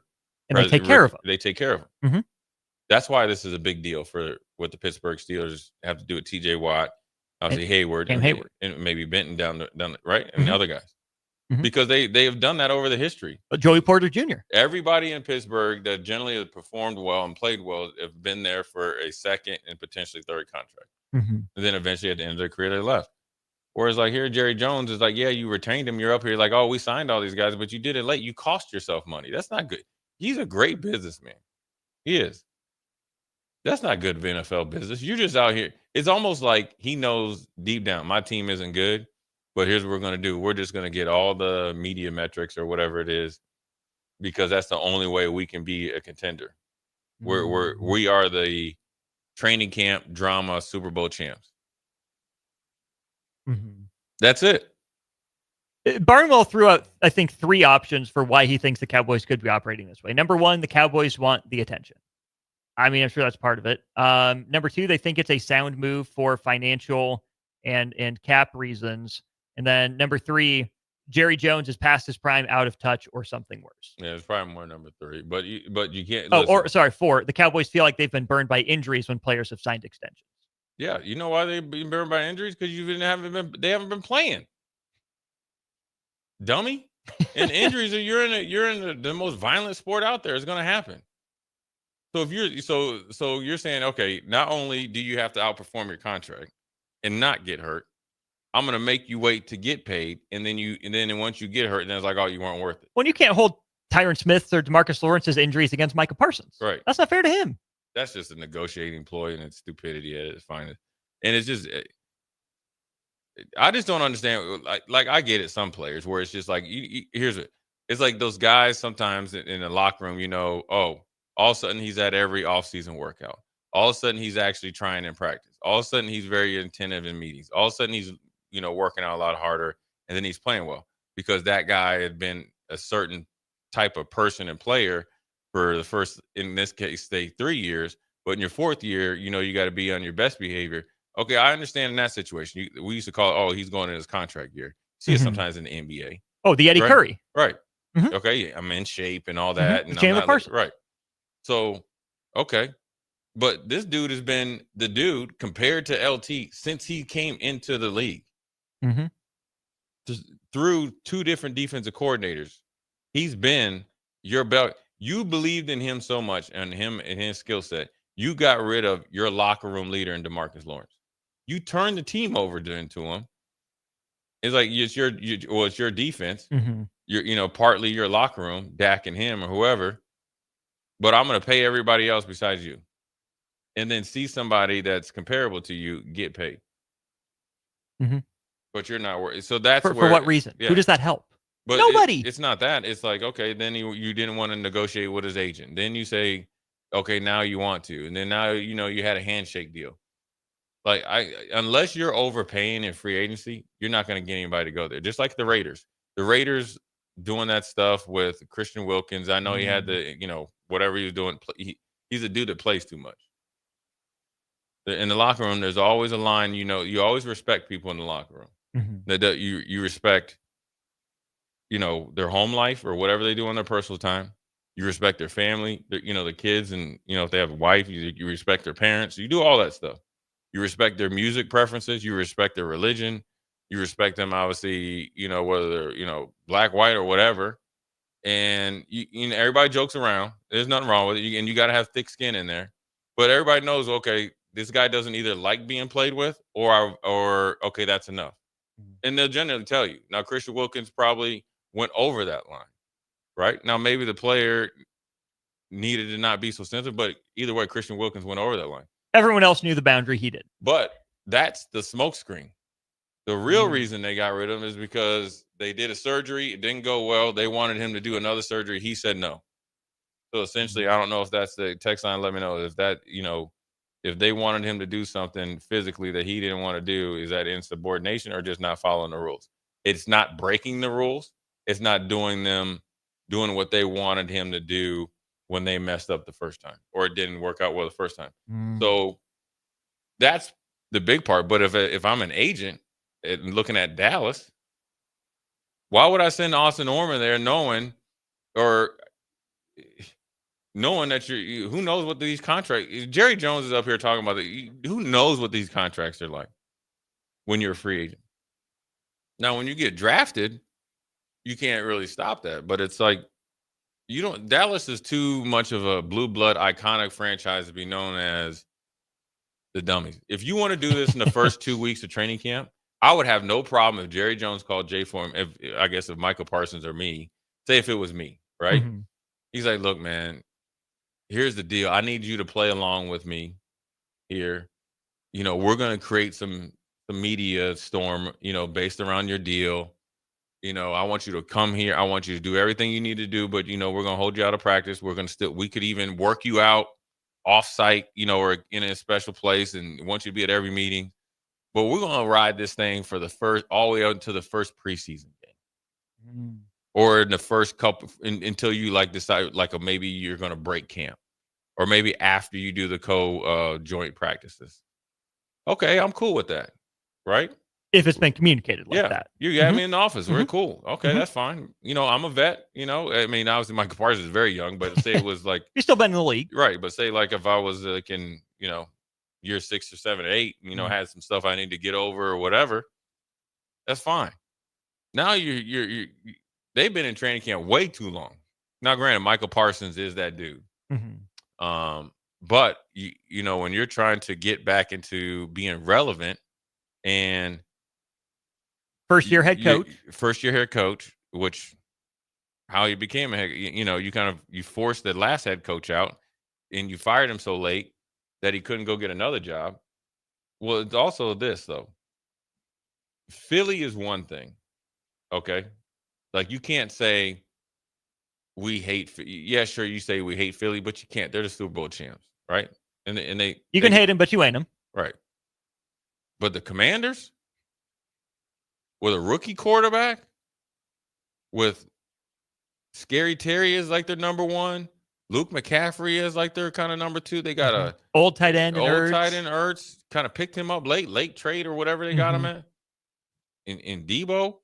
Now, granted, they got Tunsil, but they really weren't extremely talented.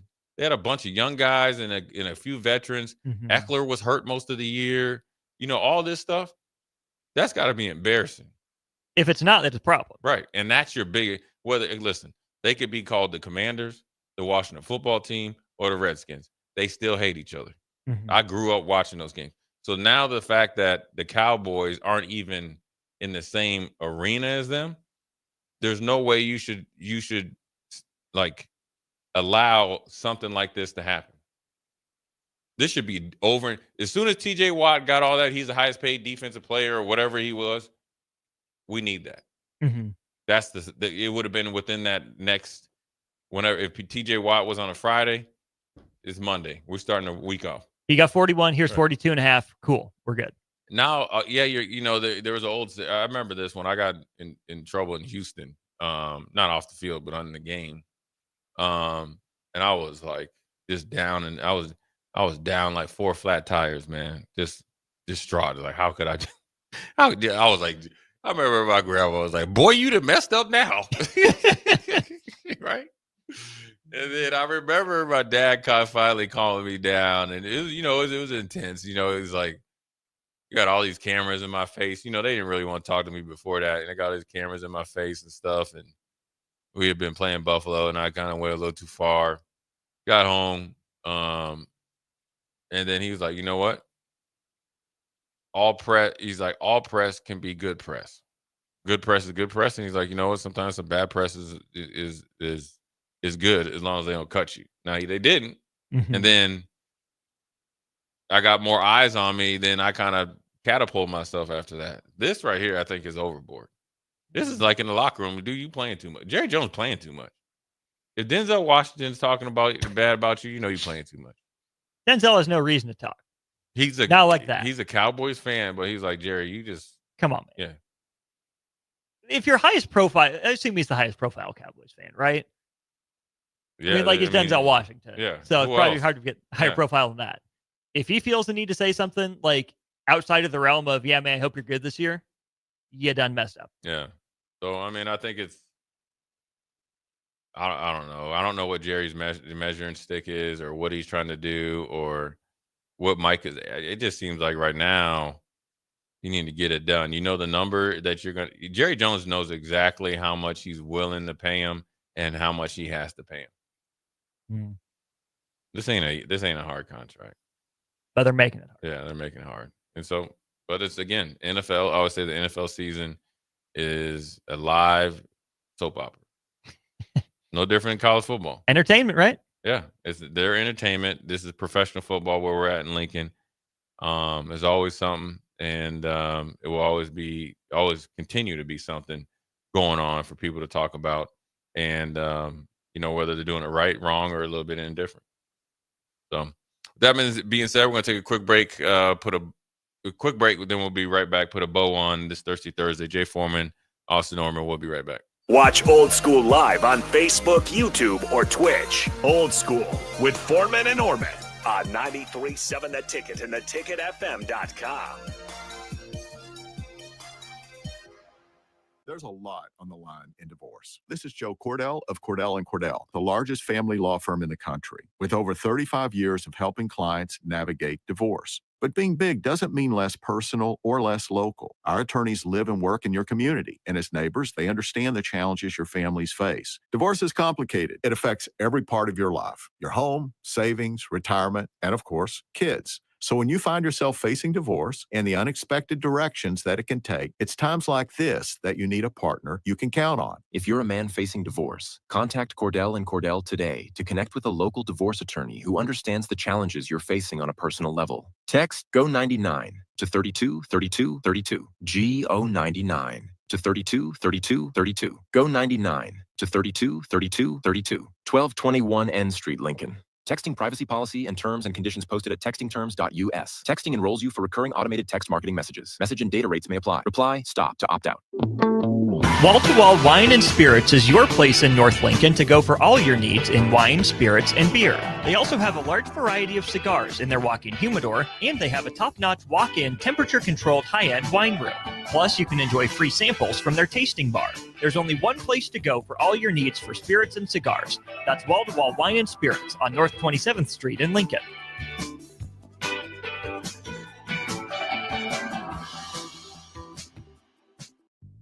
Hello, this is Mary Pat Waite.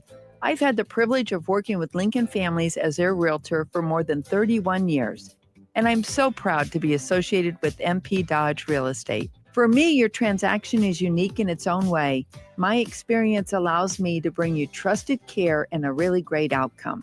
My NP Dodge family shares the same client focus. Expand your career with NP Dodge. Call Eric at 402-434-2222. Start your Sundays off right with Jeff and Nicole Essink on Fitness Fanatics. Jeff and Nicole discuss health and wellness, how to achieve fitness goals, and more through the life of gym owners and gym goers. It's Fitness Fanatics from 9 to 11 a.m. on Sundays on 93.7 The Ticket and theticketfm.com. 93.7 The Ticket, Fox, KFXL weather. Brought to you by Bryant Air Conditioning, Heating, Electrical, and Plumbing. Watch out for a few showers and thunderstorms to move through the region this morning. Otherwise, we'll clear out as we head into the afternoon. Plenty of sunshine, high of 92. Breezy, wind gusts up around 30 miles an hour. Tonight, mostly clear, 73 for a low. We'll hit 96 tomorrow, close to 100 on Saturday. And we're talking heat advisories for both Friday and Saturday.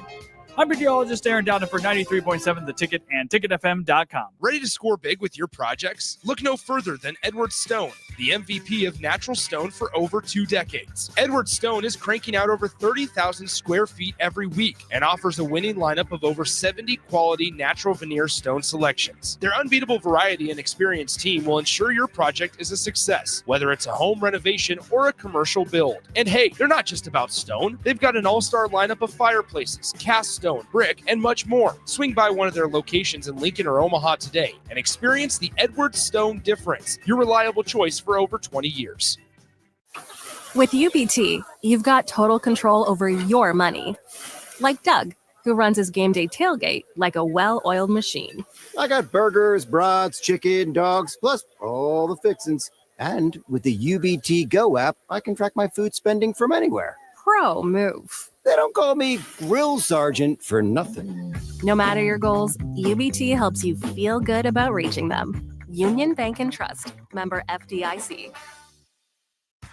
When it comes to concrete, Stevens & Smith Construction doesn't stall. They go for the takedown. As Nebraska's full-service concrete contractor, they stay in bounds, hold inside position, and never forfeit quality. Whether it's foundations, flatwork, or concrete coatings, they elevate performance and pin down results that win every time. Stevens & Smith Construction is a proud sponsor of Takedown Tuesdays on 93.7 The Ticket. Because when it's time to wrestle with concrete, Stevens & Smith Construction slams expectations.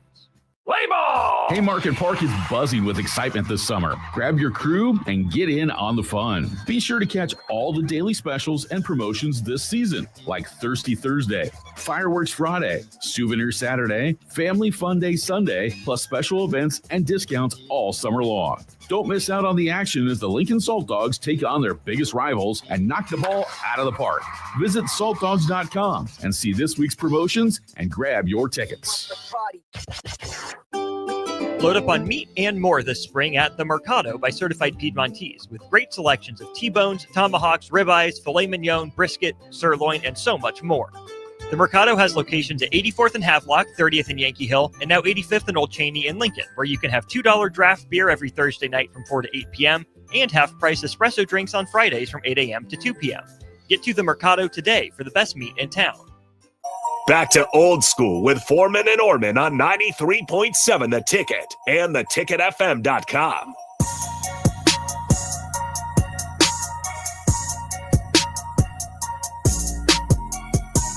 Well, we're back. Jay Foreman, Austin Oerman, Old School. Put a bow on this Thirsty Thursdays.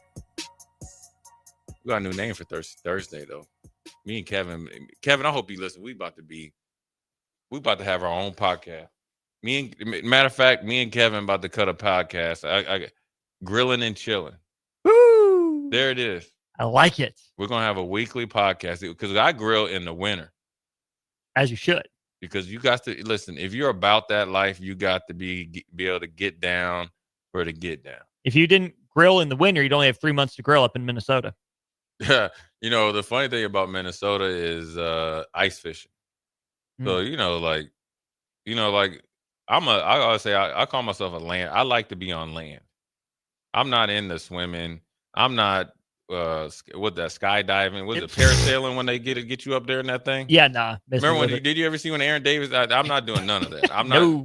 I'm not skiing.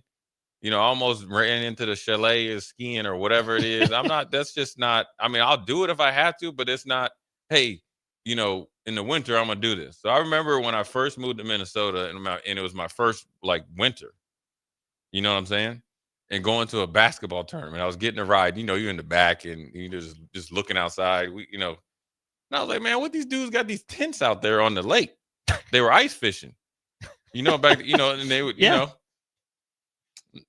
One wrong step on the wrong part of the ice. But then you got to be able to cook the fish that you catch. And what's funny is have you cleaned fish before? Are you serious? I just making sure.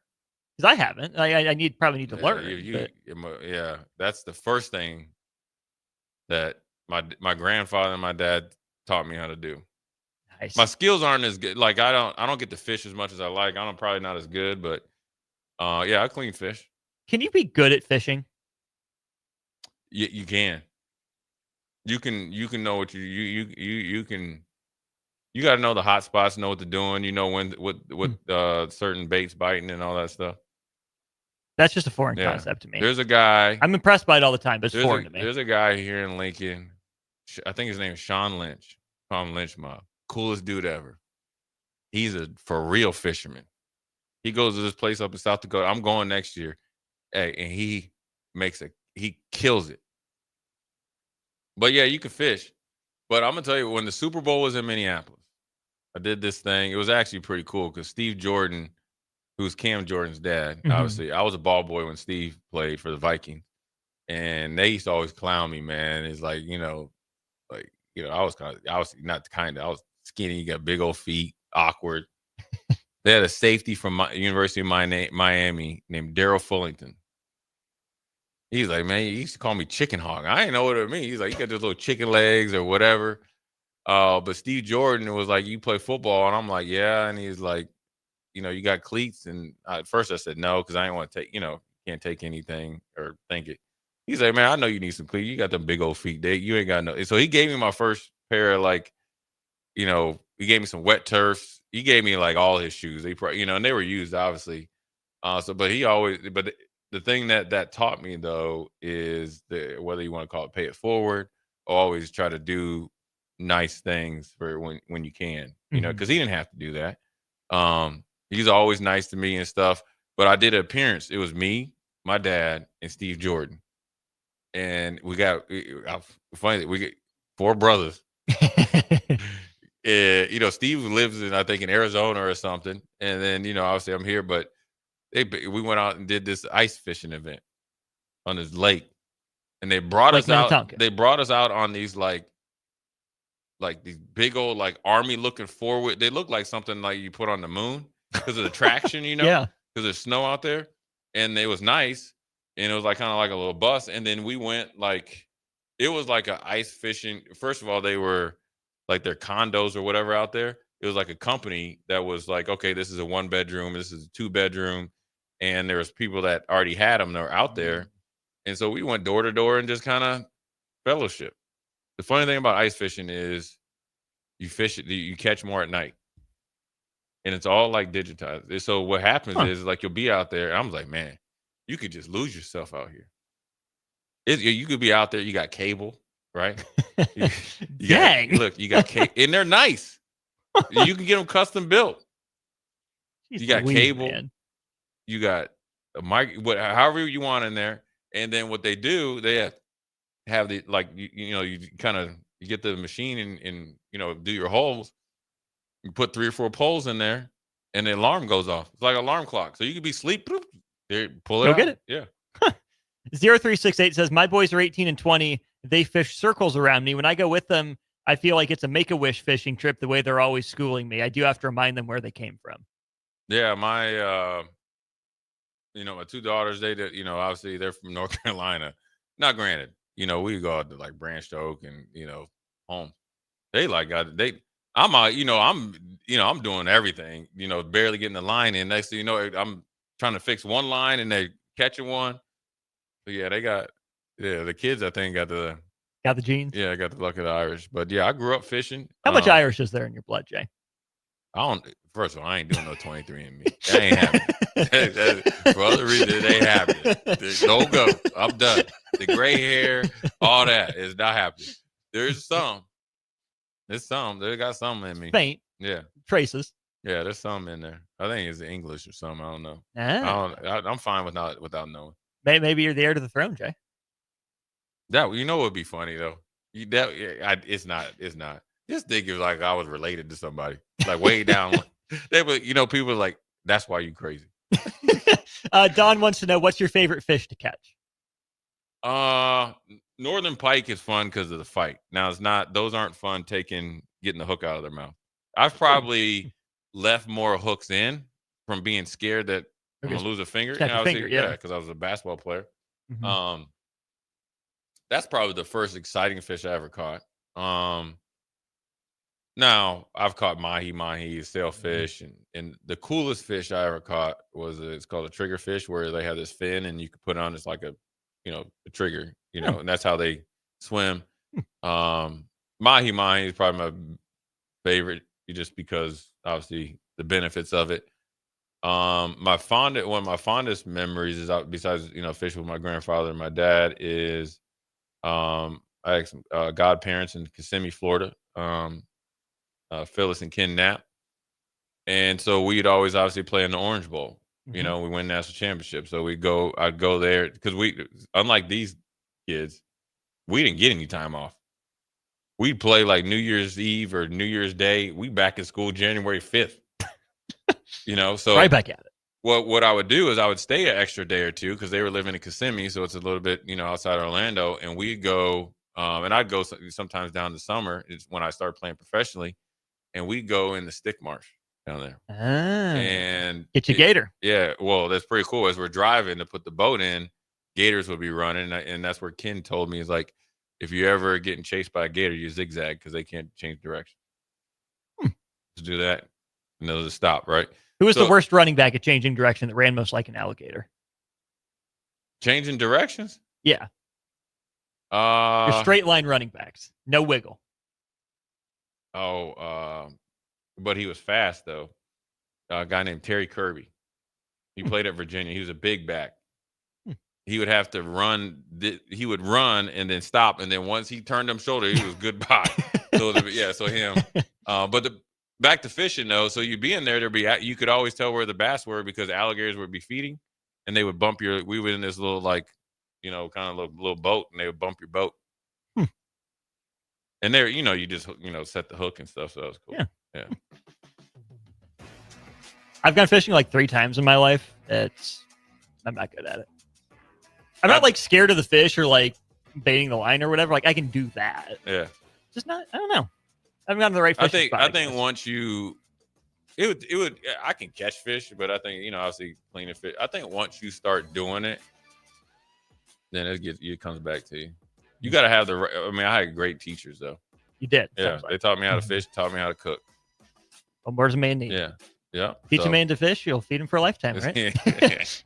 Yeah, I don't know about that. If I had to live off fish right now, I'd probably be starving. But anyways, we're not starving for your support. We appreciate you guys listening. Jay Foreman, Austin Oerman, Old School's out on this Thirsty Thursday.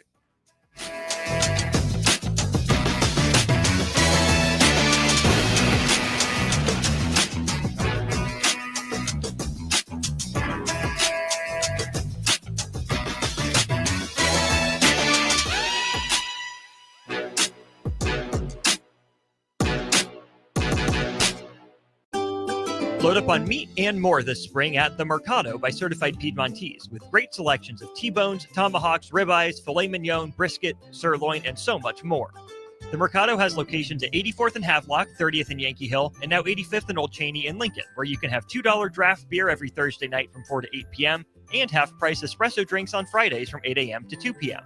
Get to the Mercado today for the best meat in town.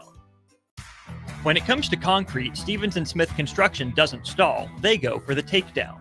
As Nebraska's full-service concrete contractor, they stay in bounds, hold inside position, and never forfeit quality. Whether it's foundations, flatwork, or concrete coatings, they elevate performance and pin down results that win every time. Stevens & Smith Construction is a proud sponsor of Takedown Tuesdays on 93.7 The Ticket. Because when it's time to wrestle with concrete, Stevens & Smith Construction slams expectations.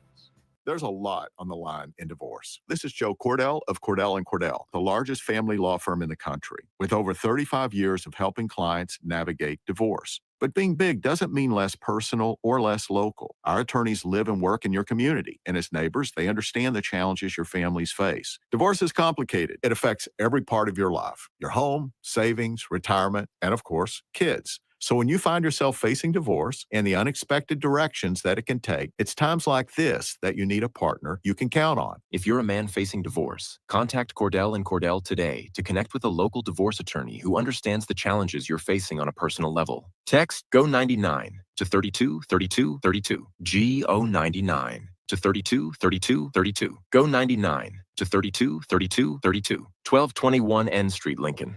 Texting privacy policy and terms and conditions posted at textingterms.us. Texting enrolls you for recurring automated text marketing messages. Message and data rates may apply. Reply, stop to opt out. This is Lincoln's home for sports talk on the FM dial. Also online at theticketfm.com. On the internet, KNTK FM Firth, 93.7 The Ticket. Wall to Wall Wine and Spirits is your place in North Lincoln to go for all your needs in wine, spirits, and beer. They also have a large variety of cigars in their walk-in humidor, and they have a top-notch walk-in, temperature-controlled high-end wine room. Plus, you can enjoy free samples from their tasting bar. There's only one place to go for all your needs for spirits and cigars. That's Wall to Wall Wine and Spirits on North 27th Street in Lincoln.